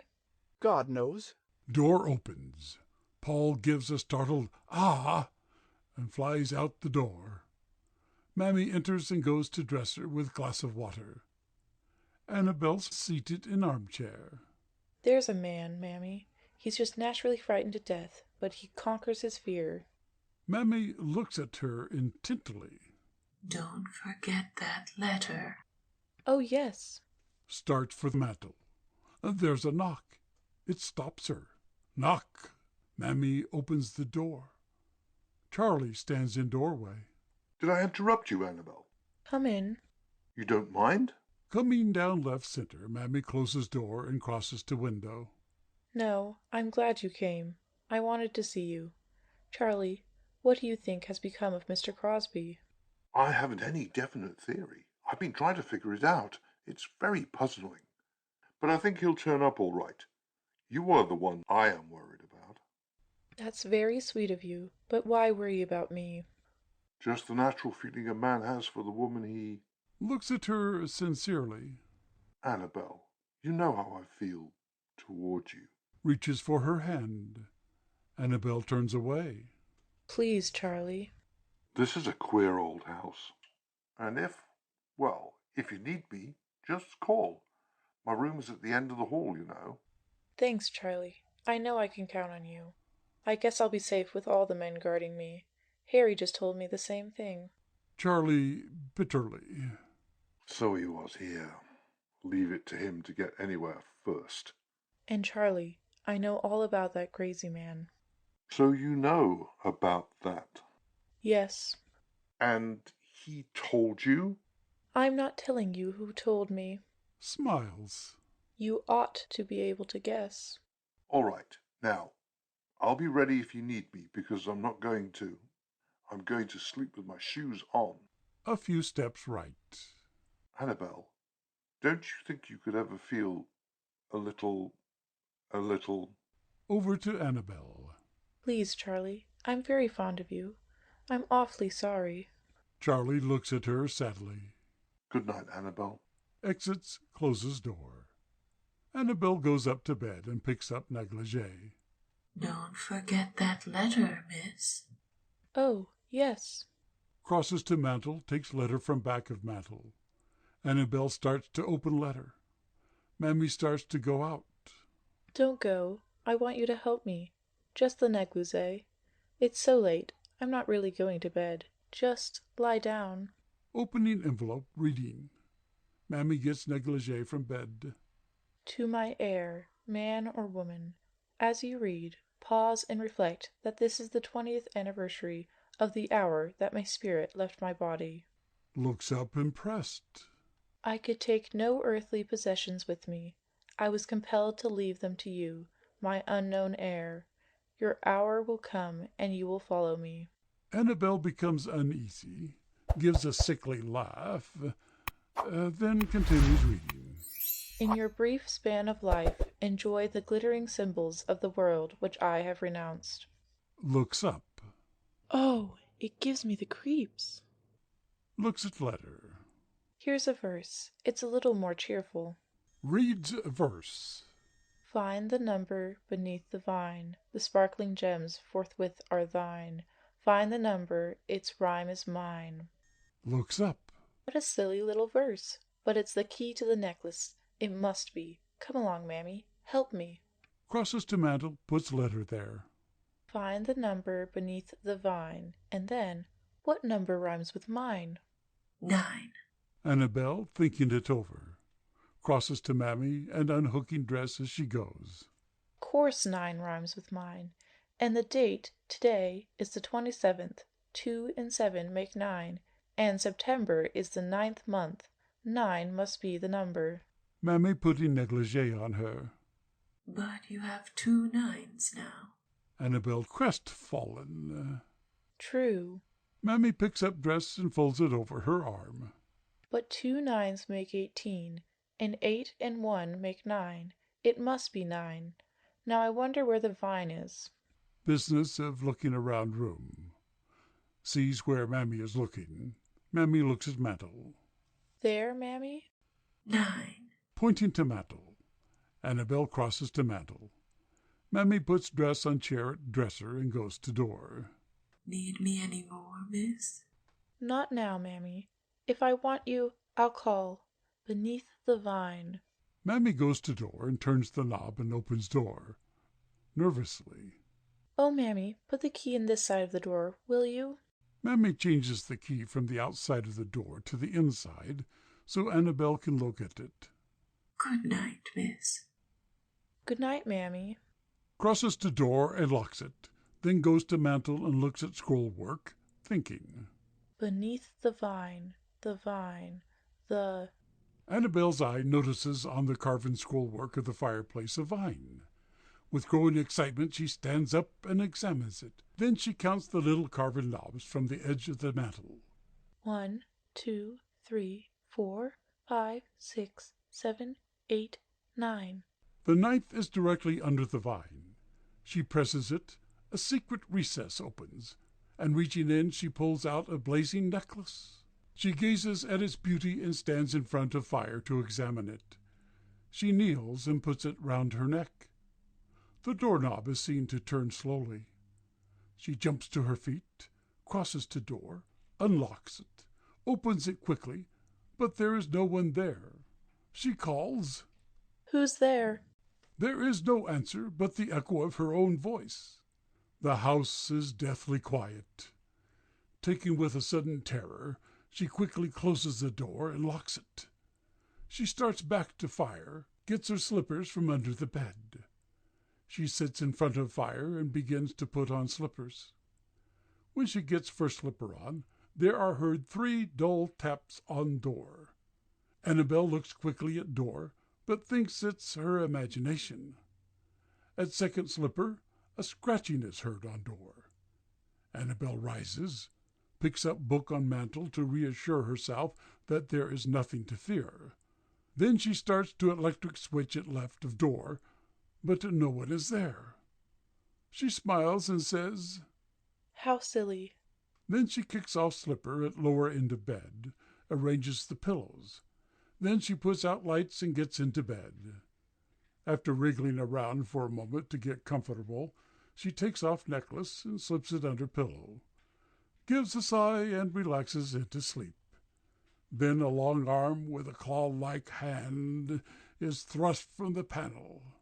With crooked fingers, it reaches slowly, cautiously toward Annabel's throat, as if to strangle her. As it touches her, she jumps up in bed. The arm disappears, the panel closes, and she screams. Oh, help, help! She jumps from bed to the door. She tries to get out. When she finds she can't, she pounds on the door in a frenzy and calls, I can't get out. The key is gone. Paul, Charlie, Harry, Paul, Paul. Annabel faints. There is a slight pause. Then Harry is heard running down the hall. He raps on the door, saying, Annabel, did you call? Harry, I heard Annabel call. What is it, Annabel? What's happened?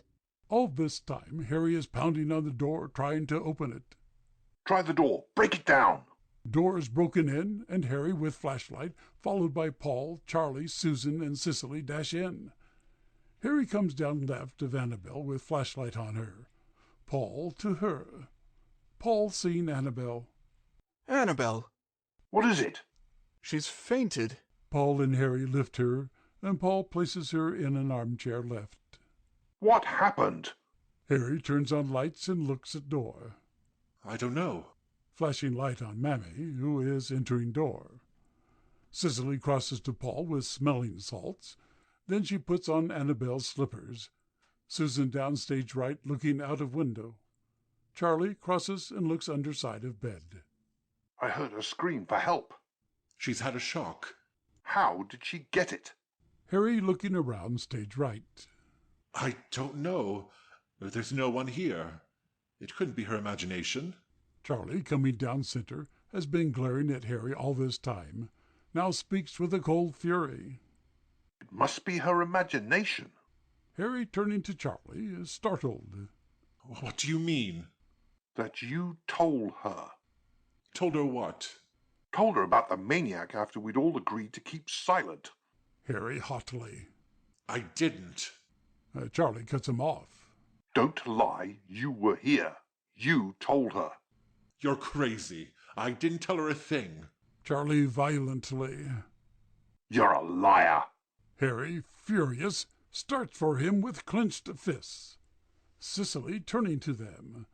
Charlie, you're wrong. Cousin Sue told her.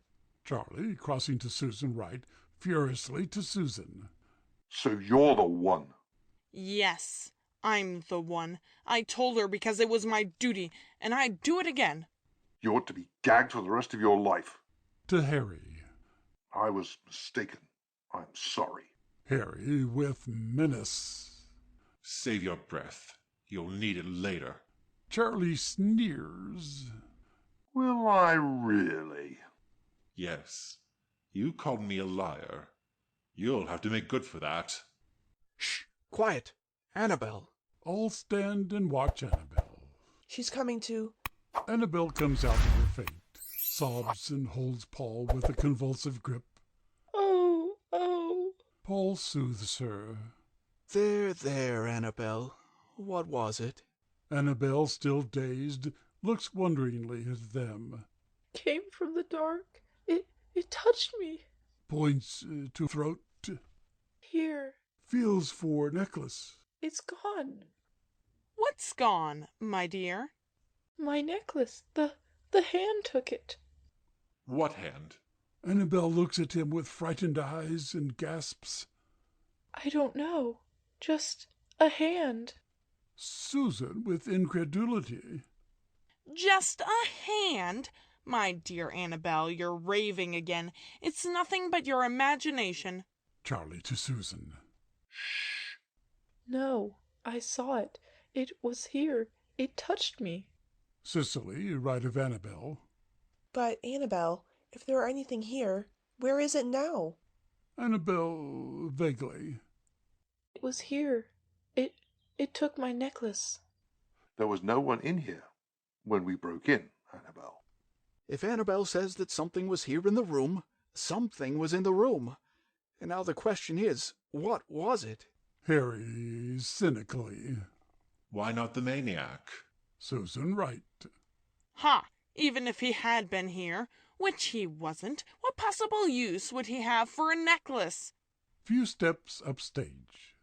Cicely, with pity, crosses to Susan.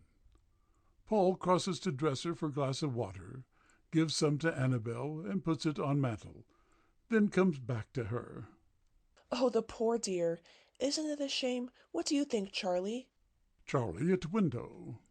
I don't think she saw anything. Harry crosses to Cicely.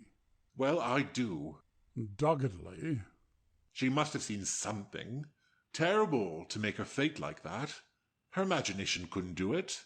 Susan coming down between Cicely and Harry. No, but an unsound mind could. Looks at them in triumph. Cicely sadly. What? Ha!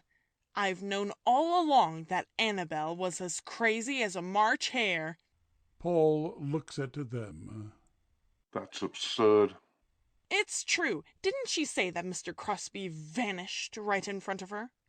Looks at them. And now she says that a hand reached out and took her necklace. Rubbish. If anything was here, where did it go? People don't disappear in the air, even if she says they do. Annabelle is unbalanced. Paul looks. And I, for one, am going to see that she is examined by a specialist. You ought to be ashamed. Oh, Cousin Sue.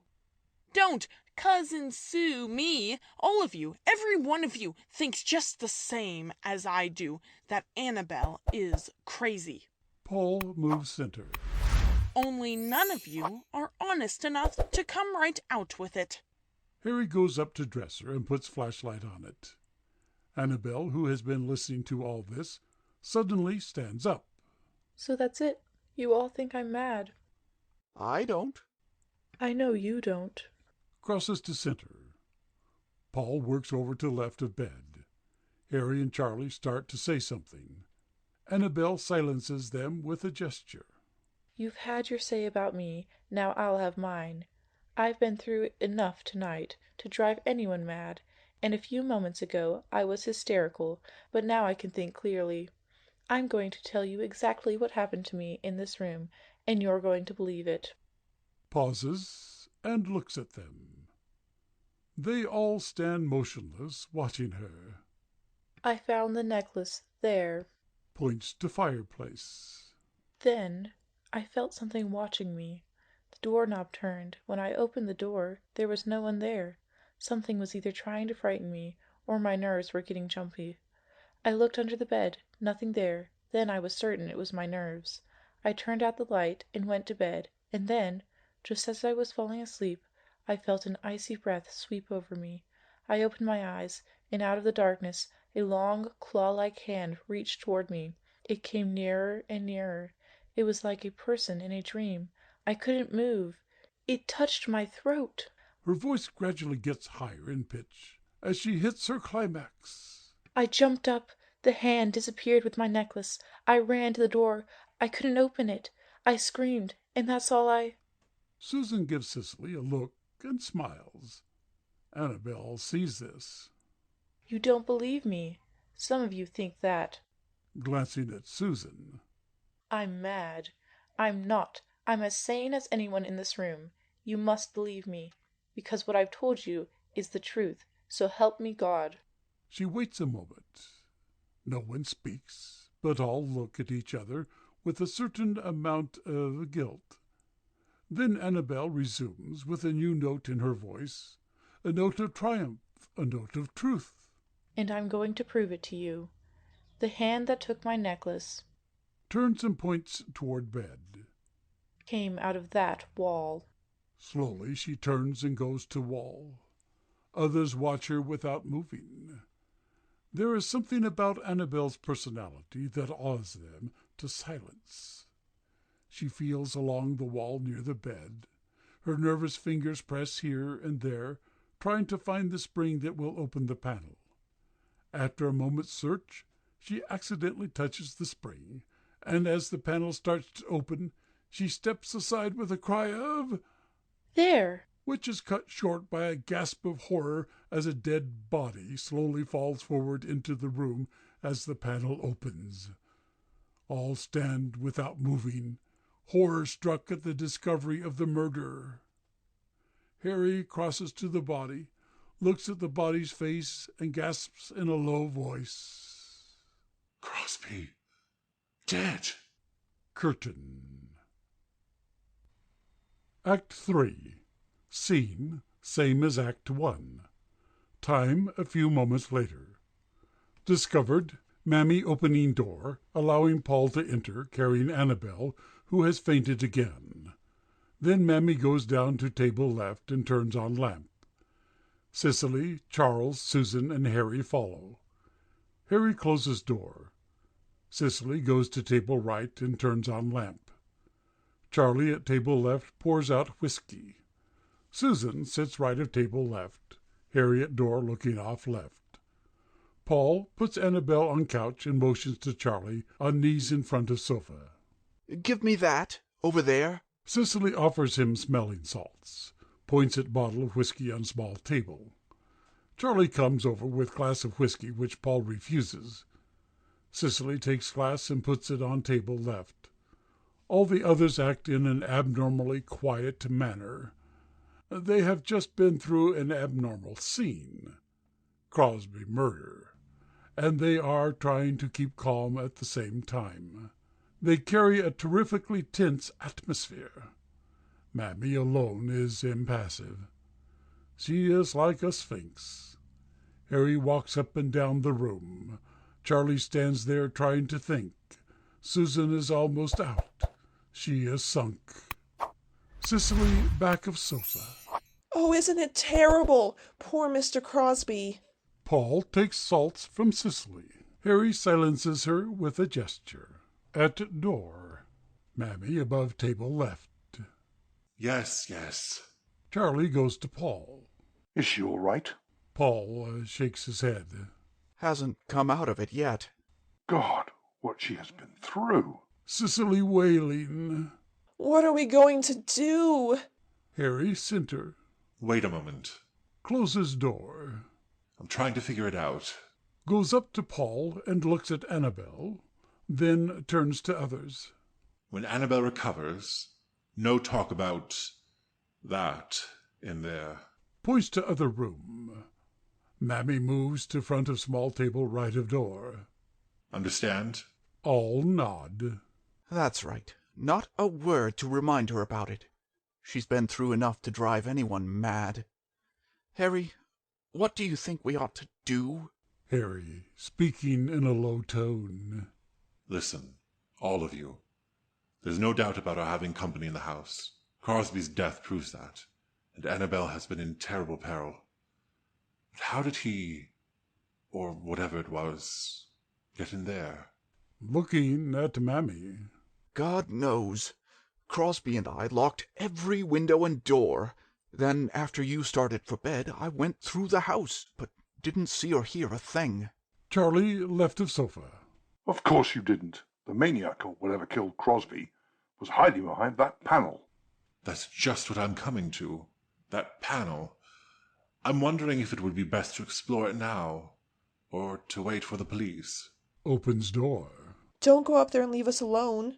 There's probably no one in it now, and yet there may be something we don't ever dream of. Opens door and looks across hall. Susan wails. Close the door! Harry closes the door, stands right of it, looking off left. I know what I'm going to do just as soon as Annabelle recovers. Oh, is she all right? Well, she's breathing regularly, and her color's coming back. What are you going to do? I'm going through that panel, and I'm not going to wait for anybody. Not even the police. Harry slams door and comes down center. Just a moment. Now think it over. According to the law, no one is supposed to enter a room where a murder has been committed until the police arrive. You probably won't find anything there, anyhow. You might disturb some valuable clues. Charlie turns to Harry. For once I agree with you. Whoever killed Crosby probably beat it. It isn't natural to believe that the murderer would wait behind that panel to be caught. Even if we found him there, we'd probably have to kill him. Oh! Harry continuing. Defending ourselves, Miss Silsby. No, we'd better wait. Opens door and looks off left. Susan moaning to herself. Oh, what a terrible night. Paul crosses right to back of sofa, and Cicely comes round to front of sofa, sitting left to Annabelle. Charlie crosses to Susan's, sternly to Susan. Miss Silsby, look at me. Look at me. Are you now convinced that Annabelle really saw everything she said she did? Answer me. Yes. Then don't you ever open your mouth again about her being unbalanced. Do you hear me? Yes. Now, the first thing to do is get the police and a doctor. Goes to telephone back of table. Susan rises. The police? And I'm in a negligee. Harry opening door wide and standing left of it. Well, you have plenty of time to change. Susan up to door. Yes, of course. Cicely rises and takes a few steps toward door. But I'm afraid to go upstairs. I'll go with you, miss. Come on, Cicely, let's pack up and get out of this terrible house. Susan exits. Mammy, you go first. Mammy and Cicely exit. Harry closes door a little, looking off left. Are we all agreed that it is better to keep out of there until they come? Harry nods. Charlie takes phone. Hello? Hello? Must be out of order. Probably cut. It's all right now. Outside. Closes door. Paul. Comes down center. Did you and Crosby fasten all the cellar doors when you were downstairs? There was only one door. It has a bolt on the inside, and I bolted it. Suddenly, a noise is heard downstairs like the banging of a shutter in the wind. All listen. 2 slams of door. Harry cautions silence, and they listen. Hear that? Door slams again. 1 slam. Sounds like a door swinging against the house in the wind. Listen. I think our guest has left us without closing the door. You lock the door, Paul. It couldn't have opened unless he went out. He probably escaped while we were talking here. I'm going to see. Starts for door. Paul goes back of sofa to Annabelle. I'll go with you. No, you stay here and watch that door, in case I'm mistaken. But I want... Harry insolently. Do as you're told. Charlie furiously. Why should I take orders from you? Because I'm giving them to you. Charlie begins to smile. Oh, I see. Now that you believe it's safe, you're going to be the hero in front of Annabelle. Harry, white with anger. Go down and do it yourself. Charlie taunting him. Oh, I couldn't rob you of that honor. Just come along with me, will you? I want to talk with you, alone. Yes, and I want to. Paul rushes over between them. Here, cut it out. Maybe I'd better give the orders from now on. You fellows don't seem to be able to do anything except snarl at each other. I'm not much of a hero, but at that, I reckon I'm as good as either of you. You fellows look after Annabel. I'll go see about that door. The two men watch him as he exits. Annabel coming out of a faint. Oh, oh. Harry crosses to back of sofa. Annabel! Annabel! Crosses to left of sofa. Annabel opens her eyes and looks at them. She smiles bravely at them. Where's Paul? Harry back of sofa right. Charlie down left of sofa. Harry fixing cushions. He'll be back in a moment. Are you all right, Annabel? Annabel calm. I feel very weak. Did I faint again? Mammy opens door slowly, as though she were listening, then stands in door. Charlie nods. Yes, just after Mr. Harry silences him. Shh! Is he still there? Harry nods. Yes. And no one must go in there until the police come. Did you telephone for them? The wires have been cut. The wires are cut? Yes, but I'm going after the police myself as soon as Paul comes back. I think the most important thing to do is to get a doctor. Looks at Mammy. Mammy, can you tell me where the nearest doctor lives? Charlie in front of sofa helps Annabel to sitting posture. Very attentive to her. I could tell you, but you'd never find it. I'll go if Miss West wants me to. Starts to go. But, Mammy, aren't you afraid? Mammy with a peculiar smile. Afraid? Me, what's lived alone in this house for 20 years. Starts to exit. Charlie stops her. Wait a minute. I'll go with you. Harry stands behind chair center. Charlie up to right of door. Is the doctor's house near the police station? Mammy to left of door. No, you go to the village. I go the other way. If you'll come with me, I'll show you the road. Paul enters, goes to Annabel. Charlie down center. Paul down to Annabel. Are you all right, Annabel? Yes. Mammy is just going for a doctor. Harry coming down center. Paul, what did you find? Paul few steps over to Harry. You were right. The door was open. It must have been open from this side, because I'm positive I bolted it myself when I was down there. Mr. Shh! Never mind. What is it? Paul explains to Annabel. We heard a door swinging against the house, the one I locked tonight. I went down and found it open, so I locked it again, that's all. Harry crosses to back of table left. I don't think there's any doubt now that our guest has left us. I think we are all pretty safe now. Eh, Paul? Paul doubtfully. Well, maybe we are. But then, on the other hand, you never can tell. Anna shudders. I'll never feel right again until Mr. Crosby. Looks toward the other room.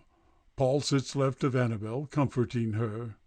The police will attend to all that, Annabel. I'll be back as soon as possible. Come, Mammy. Up to the door. Harry above table. Mammy exits. Paul takes Annabel's hand. Charlie speaks to Harry in a low voice. I don't want any more words with you than I can help. But while I'm gone, you just look after Annabel. Harry smiles. There's no more danger. How do you know? The maniac may be in the house now. The open door doesn't prove that he's gone. Harry loses his smile and looks at Charlie. You're right. He may still be here. And you do realize that another shock like she just had might kill her or drive her insane. Harry nods. Yes, another shock might kill her, or she might be. Yes, she might, or someone else might. Until the police get here, look out for that room, and don't believe yourself too safe. Starts for the door. I know. You don't have to tell me. Look in front. Charlie coming down to Harry, angrily but keeping his voice down. I'm not telling you because I am worried about you. Exits. Annabel to Harry. Has Susan gone? Harry coming down left to front of table. No, but she's threatening to go. I believe she's packing up. Oh, I hope she goes. Rises. You can't imagine how nervous she makes me. Paul rising. Oh, yes, I can. She makes me nervous. I can't make her stop talking. Suppose she won't go? It's still dark. Annabel crosses to Harry. You must make her go. What? I'll feel so much better when she's out of the house, Paul. Paul suddenly. Harry, I've got an idea. If she stalls about being afraid to go to the station before daylight, you take her. Annabel with animation. Splendid. That gives her no excuse for not going. Great Scott! Have you people got a grudge against me? You'll do it for me, won't you? Harry sighs.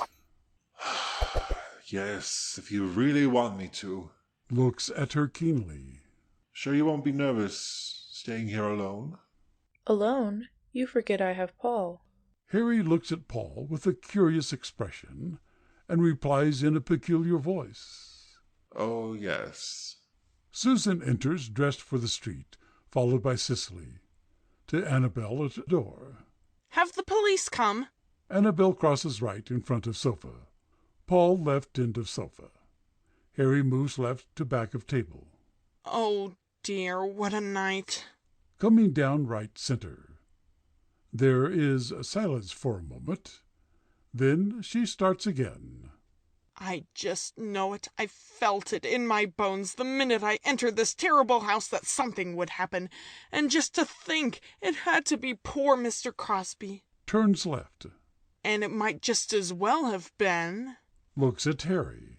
You. Paul, growing uncomfortable, tries to stop her talking by glaring at her. Harry stands, listening with a cynical smile. Cicely nervous. Annabel very nervous. Cicely upstage center. It's a wonder we weren't all murdered. Poor Mr. Crosby. And I'll never forget, to my dying day, how we pitched out of that panel nearly into your arms, Annabel. Annabel gives a nervous start. Paul firmly. Miss Silsby, stop talking. Susan flaring up.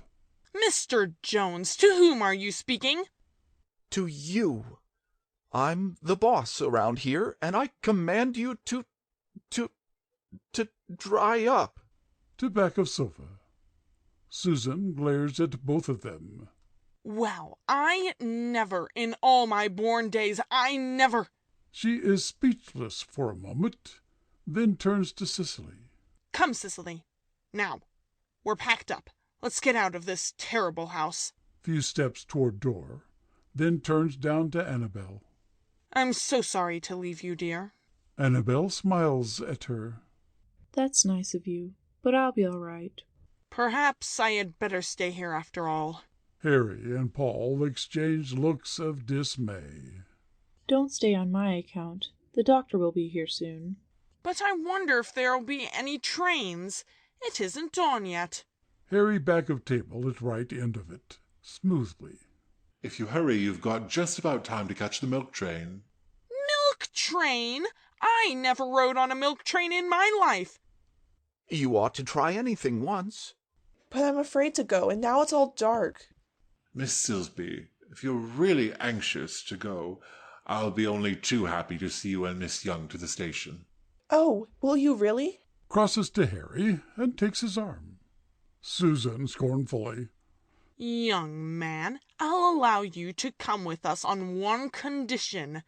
You may talk with Cicely, if she will let you, but I'll have nothing to say to you. Harry huskily. Can I depend on that? Susan, with a sniff, turns away. Cicely goes up to right of door and Harry to left. Susan marches to Annabel.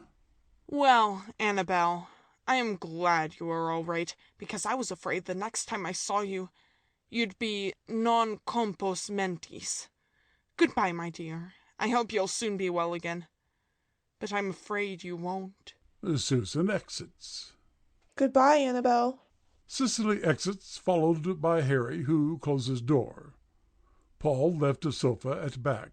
She's just a nice little pal. I don't think she's half as malicious as she seems to be, do you? Well, I don't know. Maybe she's only one half, but on the other hand, I think she's 100% poison. Pause while they look at each other and gradually realize they are quite alone in the house. It's rather nice to be alone, isn't it, Paul? Yes, sir, it certainly is. Shivers. But it's kinda quiet, though. This is the first time we've been really alone tonight. Paul smiles. It's the first time we've been really alone since you left Wickford. What was it you wanted to tell me? When?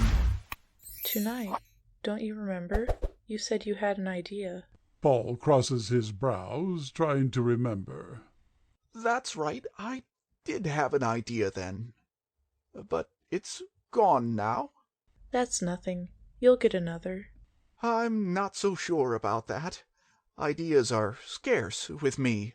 Annabel smiles. Really? Paul, soberly. Yes. Up at college, they used to say that I only got one idea a week.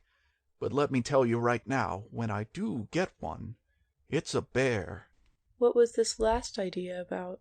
Moving over to right of sofa and indicates for Paul to sit down. It was about you. Sits beside her on sofa. Me? Looking at Paul. Paul moves away from her. Yes. Now, wait a minute. Thinks a moment. Then the silence gets oppressive. Gosh, it's quiet in here. I never knew a house could get so quiet. Looks all around, and as he looks at door, he gives a nervous start and quickly looks at Annabel, who is watching him. Annabel seems as if she were listening for something. Speaks in a low tone. Was that door really open downstairs? Yes, and I closed it and bolted it. Chokes a little. Rises back a few steps. You didn't want me to go down and see again? No. Pause. Paul looks at whiskey. Thanks. I mean, much obliged. I think I need a drink. Do you mind? Crosses to back of table. Annabel shakes her head, still listening. Fills glass and drinks half. Paul coughs and chokes, but it has an almost immediate effect on him, as shown in his bearing and in the tone of his voice. Annabel crosses to chair right of table left. Paul, do you really think that it is out of the house? Now, Annabel, you mustn't think about it. Tell me, Paul, are we safe? Paul, with confidence. Of course. Now, doesn't it stand to reason that the door couldn't open itself? Of course it's gone. Don't think about it. But suppose it didn't go out?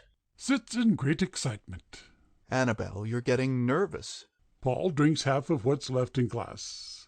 Business putting stopper in decanter, then the stimulating effect to drink. You know, it's wonderful. Wonderful how all my ideas are coming back to me. Stopple business. Paul thinks a moment, then snaps his fingers. I've got one. Tell me. Paul leans forward in his excitement, looking front. The whole thing just struck me as being darned queer. What? Everything. Right straight through from the start to finish. You mean? From the time the will was read tonight until now. Annabel interested. Yes. Remember when you were declared the heiress? Seated on back of table, facing Annabel. Yes. Remember the codicil? Annabel nods. That if anything happened to you, or you were to lose your mind or anything, the estate was to go to the next heir? Yes, I remember. And his or her name was in the third envelope. You mean the one that Mr. Crosby put in his pocket when he said, "I trust that this shall never be opened." Exactly. And from that moment on, things began to happen to you. And to Mr. Crosby. Paul, sitting on edge of table. Because he was the one who drew up the will, and he was the only one who knew the name of the next heir. Unless... Rises. Maybe... Crosses right center. And then again, maybe not. Annabel turning in chair to face Paul. Paul Jones, what are you saying? Paul silences her with a wave of his hand. Didn't I tell you that while my ideas are scarce, when I do get one, it's a humdinger? Heavens, you don't mean... I'm liable to mean anything. Listen, this is just an idea of mine, but you never can tell. It may lead us somewhere. All right. Things began to happen to you in this house tonight. What for? To scare you. You mean someone was... Oh! Just a minute. Crosby got onto this plot. He tried to tell you. Before he finished, something happened to him. Then, gradually all of them, I don't say they did it intentionally, but they started to think and to say that you were unbalanced. And you mean all this was a plot to frighten me? I don't know. Goes right. I'm just trying to figure it out. Just seeing where my idea will carry me. Yes, go on. Now, just suppose that someone, call it the next heir, thinks that you might possibly have inherited the family... You mean the family failing? Exactly. And they, that is, he, she, it, well, someone starts to frighten you, hoping to shock you into, or worse. Then it discovers that Crosby is on the plot. So it kills Crosby. Annabel rises. No, impossible. Why is it impossible? The doorknob turning, locking you in your room, the panel, the hand? Annabel gives a little cry of terror. I'm awfully sorry, but don't you see it is possible? The whole thing might have been arranged to frighten you into... No. How can you explain about that bell, and Mammy's warning of Mr. Crosby's death? They might have all been planted. Crosses to right center, thinking. They might have all been planted. They... Pause. Give Mammy Pleasant a thought. Mammy Pleasant? Why, she's not the next heir. How do you know she's not? She might be. Besides, your necklace alone is worth a fortune. She might be the next heir. Annabel silent a moment, thinking. A few steps to Paul. But that old man who escaped from the asylum, how did... He might have been brought here to frighten you. Now suppose, just suppose that... Annabel gives a little cry. Now don't get nervous, but just suppose that Crosby had brought him into the house. Annabel stops him, crosses right in front of Paul to front of sofa. No, don't, Paul. Paul, turning to her. Now don't get so excited. I'm just supposing, that's all. Suppose Crosby had brought him into the house. Then the maniac suddenly grew violent, turned on Crosby, and killed him. Oh, no. Paul, long pause. Crosses to chair right of table left. On the other hand, suppose I were the next heir. Annabel smiles at him, sits on sofa left. Now I know you're joking. Paul crosses to table left. Well, I can tell you right now it's not me. Now who's left?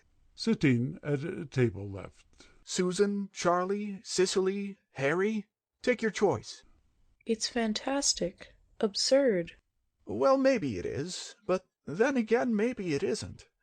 But there's one thing I'm dead sure of. Your brain is 100% normal. If there's any insanity in this family, it's not in you. But the more I think of it... Thinks a moment. I've got another idea. Annabel in alarm leans forward. Paul crosses to sofa. But I'm not going to tell you about this until I'm sure of it. But part of my idea is this. Law or no law, I'm going in there, and get that envelope out of Crosby's pocket and find out who is the next heir. Starts for door. Anna rises and holds Paul. No, no, don't leave me. Paul brings her to couch. I won't be gone a minute. I'll leave both doors open and nothing can possibly happen. But mind you, nobody must know that I've been in there, especially the police. Understand? Now don't tell a soul. I'll be right back. As he opens door. See, I'll leave both doors open. I'll be right back. Sees him cross the hall and go into the other room. Annabel sitting on sofa. Waits for him, looking at the door. Then she turns her head away a moment. As Annabel turns her eyes from the door, a tall man, Dr. Patterson, in black clothes, wearing a black hat, glides into the room without making any noise and stands looking at her. Annabel turns and sees this man. She shrinks in terror. Patterson coming down center. Miss Annabel West? Annabel whispers. Who are you? I'm Dr. Patterson. Your maid just brought me over. Putting hat on chair center, comes over and looks at her with a professional eye. She told me you were here, so I walked in. Did I frighten you? Annabel trying to conceal her fears for Paul. Yes, no, I thought it was... I see. Your condition is more serious than I thought. Looks in her eyes a moment. You've been under nervous strain. Annabel stares at him, petrified by fear. Takes a small pocket flash and holds it near her eyes. Flashes it in her eye and watches the pupil dilate and recede. Your eyes hurt you. Takes her pulse. Very quick action. Mammy enters with glass of water. Were you excited? Annabel shakes her head. No. Feeling better, Miss West? Annabel relieved at sight of Mammy. Yes, yes. I'll take that. Crosses to Mammy and takes glass. Indicates with nod to Mammy to get out. Mammy exits, closing door. Very strange. Crosses back of sofa, puts glass on small table right. Works down round at table right to front of sofa. Strange. Yes, your actions, your eyes suggested a terrible worry or anticipation. You act as if you recently had a shock. Putting pill in water. Didn't Mammy tell you about me? About the... Miss West, I never discuss my patients with their servants. Besides, your maid told me nothing. I think she's dumb. As I was saying, your physical condition is normal, but your mental... Tell me about yourself. Annabel, hysterically, crosses center to front of chair, right of table. Oh, I can't stand it any longer. Why doesn't he come out? He went there. Points. Patterson, watching her keenly, crosses to Annabel. He? Who? And where is there? Paul went in there, that room where Mr. Crosby was murdered. Charlie went for the police. Don't tell them. Patterson, observing her narrowly. I won't. Murder? Police? Yes. He is in there? With the dead body? What for? To get the envelope. Yes, the letter. No, the will. All right, and you're afraid of something in that room? Annabel down left. Don't ask me any more questions. Go, Paul. Patterson gives her another look and goes toward the other room. Annabel waits. As Patterson reaches the door, he turns and looks at Annabel. Hurry. Patterson exits. Patterson returns, carrying unconscious body of Paul. He was lying on the floor. Annabel helps put Paul on couch, examines Paul's head. Nasty bruise. Gets out bandages. He must have tripped, and as he fell, he probably struck his head on the corner of the table. Bandage business. Anna, back of sofa, cannot restrain herself any longer. Was he lying near? Near what? Cutting bandage, but not looking at her. The body? What body? Anna shrilly. Mr. Crosby. He was murdered there tonight. Drink this. It's merely a sedative. Annabel obeys him. Annabel sits left of Paul. Miss West, your nerves are completely upset. There was no one in that room but this young man. Sticks adhesive tape on Paul's forehead. Smells Paul's breath. Did you have some... To Annabel. Annabel shakes head. Patterson grins. The young man probably had too much. He'll come round in a minute. Paul, after a moment, opens his eyes, looks blankly at them, and asks, What time did the eclipse take place? How do you feel now? Did you hit me? No. You must have hurt yourself on the table.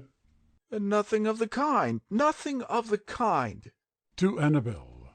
Somebody hit me from behind when I went in to get that envelope from Crosby's body. Patterson, startled. Well, you've got 'em too. Was the body there, Paul? No, it was not. While I was looking for it, someone slugged me. What's all this about? I told you, but you wouldn't believe me. Yes, I believe anything you say. But I... Mammy enters. You're all right now, Miss West. Young man, you'd better not drink any more. Paul sees Mammy and crosses to her. Then he asks her a question. Mammy nods and points to the north. Paul nods satisfaction and tells her something. Mammy exits. I'll look in tomorrow. Everything will be all right then. Both of you have been seeing things. Goes to Annabel and feels her pulse. Just check up. Paul returns to Annabel and Patterson crosses to Annabel. Pulse normal, Doctor? No. Take care of yourself, Miss West. I'll drop in tomorrow. But Paul's head. He's all right. Does it hurt you? Paul puts his hand to his head. No. Patterson looks at the bottle. It never does. Good morning. Exits, closing door. You say that it wasn't there? No, but someone else was. Who could it have been? Crossing left. Who the dickens could it have been? Groans a little. Oh, my head begins to hurt now. Annabel soothes him, rises and crosses center. There, don't try to think. Leading Paul to sofa. Paul looks at her, owlishly from the blow and the booze. He is just a trifle stunned. Annabel brings him over to sofa and sits him down. I've just got to think. I've just got to think.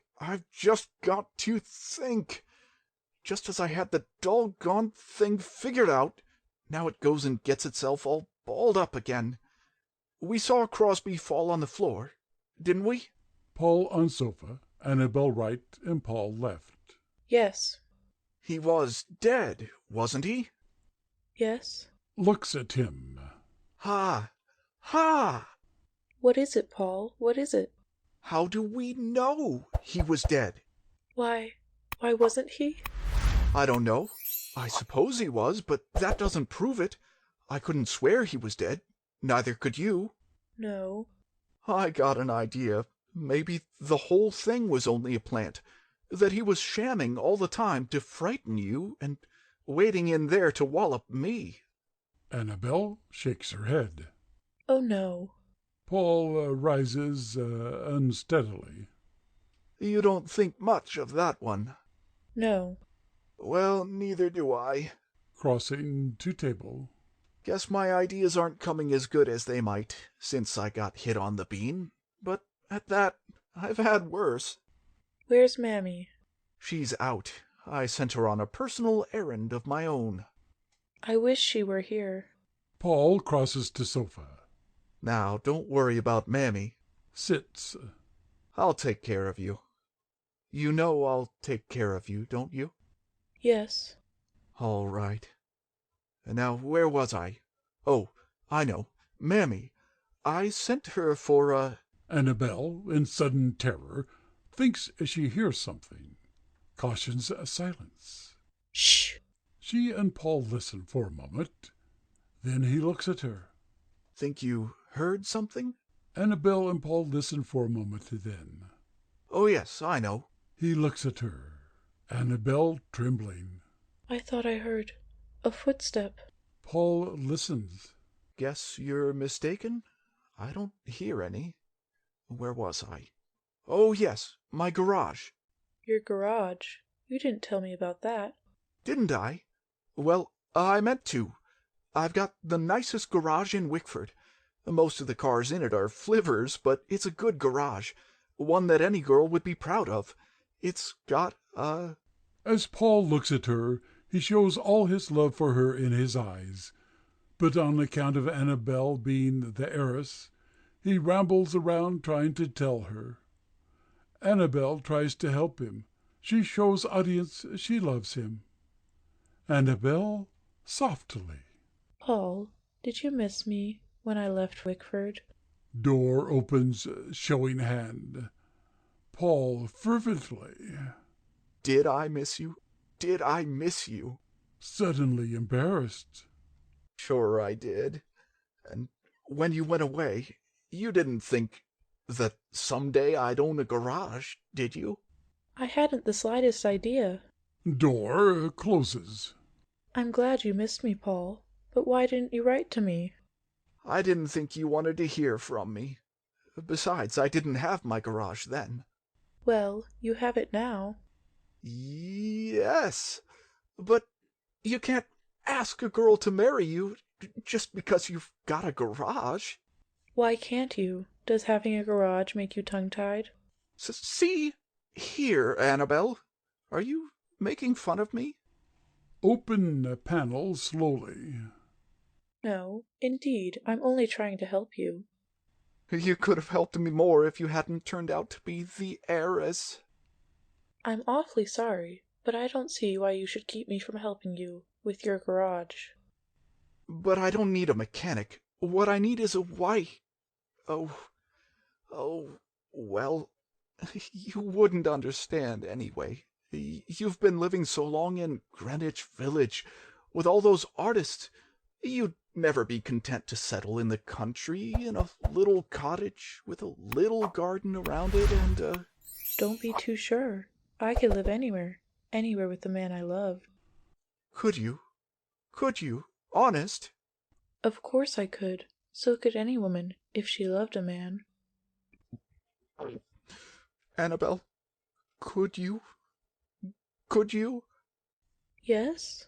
You want to tell me? Paul rises and stands left of sofa. I want to tell you about a new idea of mine. I've got an idea for a 12-cylinder car. All 12 cylinders all in a row. That would give the crankshaft 13 main bearings. Think of the power and the flexibility. Very interesting. But what about your idea of getting someone to keep the little cottage for you? Paul, with determination, but hesitating. Annabel, would you? Sits beside her. Noise like body being dragged along floor. Paul, alert in a moment, remains quiet, and they listen. After a moment, a curious shuffling noise is heard, like dragging footsteps. Annabel, white, clings to Paul.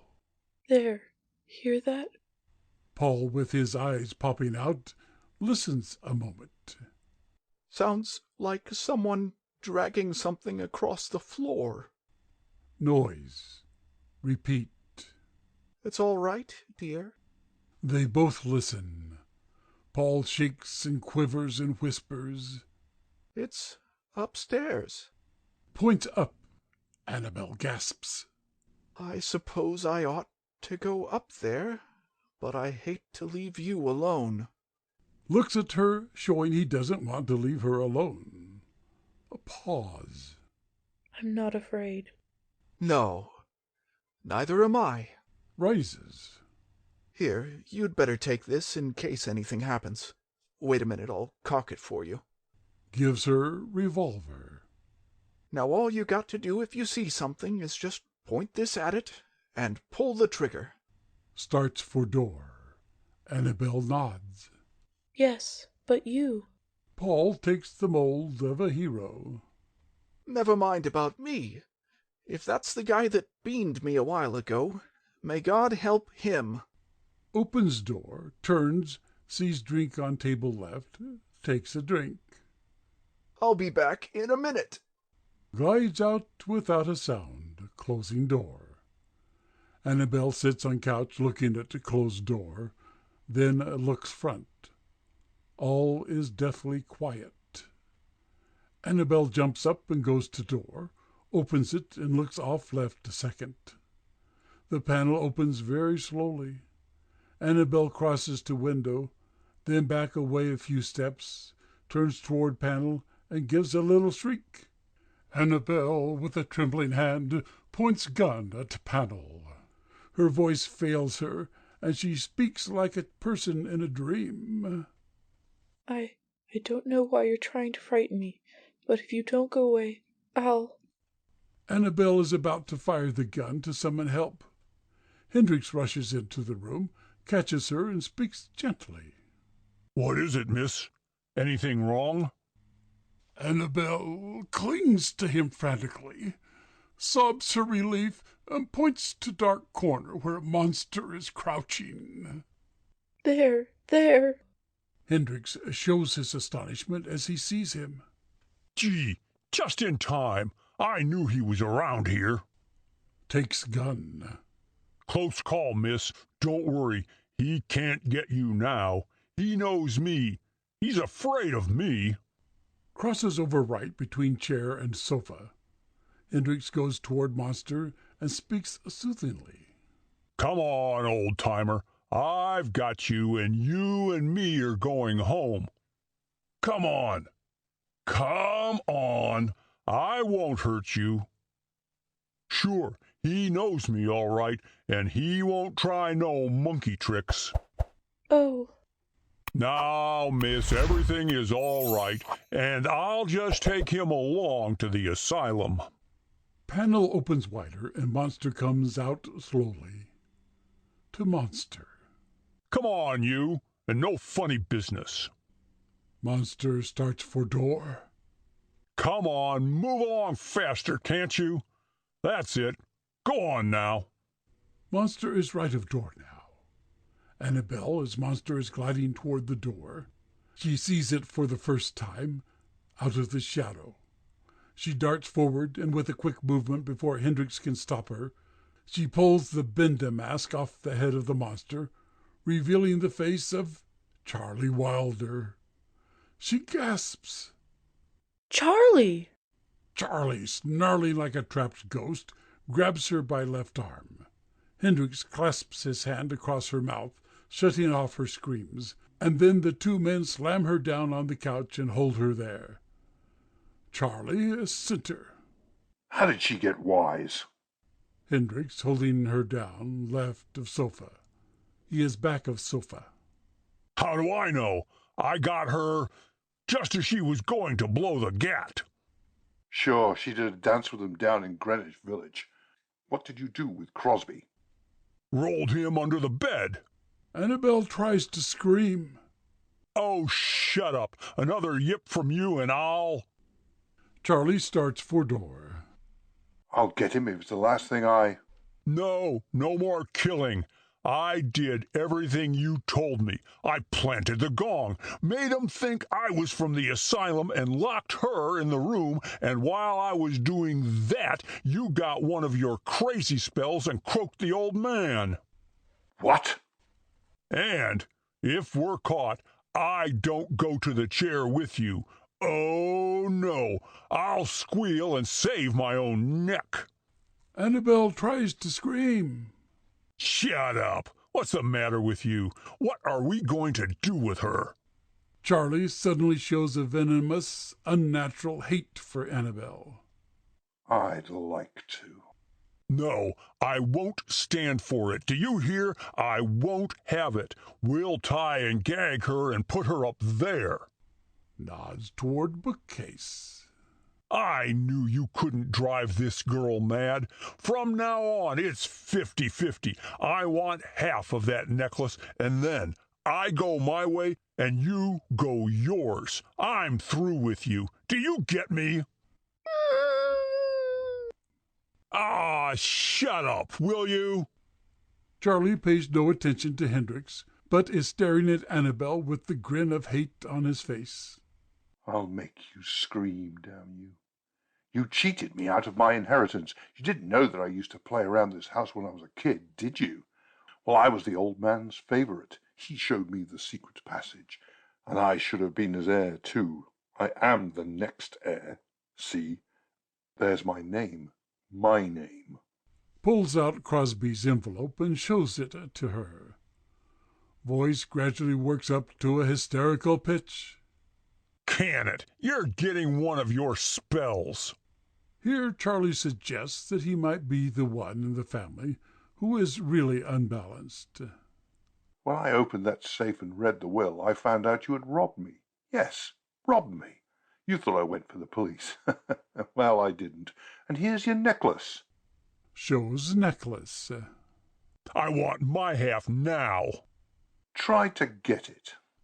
Oh, double cross, eh? Well, I'll take it all. Come on, kick in. Pointing a revolver. Charlie drops necklace and Hendricks stoops down for it, and Charlie grabs his gun arm and makes him drop it. Harry enters. Annabelle sees him and shouts, Harry! Rushes into his arms. Charlie makes rush to door and meets Harry, who covers him with gun. Paul comes through panel and makes a leap at Hendricks, lands on his shoulders, and pins arms. Mammy enters. Paul to Harry. Thank God you're here. I'm scared to death. Scared? Maybe. I didn't kill him. He did it. He's been getting crazier and crazier. Just now, he had one of his spells and tried to kill me. Tell that to the judge. Come on, you fellows. The police are waiting. Remember, I'll shoot. Now move. Paul to Harry. Teamwork. Charlie and Hendricks, still holding up their hands, exit, followed closely by Harry. It's all right, Mr. Paul. Mammy exits. Annabelle to Mammy. What's all right? Turns to Paul. What's all right, Paul? You see, that was just another little idea of mine. I thought, that is, I got to thinking, after what you'd been through tonight, that maybe you wouldn't be so nervous if you were to wake up suddenly and found me your husband. What? I mean, found me by your side. What? I mean, in the same room. Oh. I mean, in the next room. Oh. Relieved. I thought that maybe you wouldn't be so nervous, so I sent Mammy. I sent Mammy for a minister. Oh, Paul, you did have an idea, didn't you? They embrace. Curtain.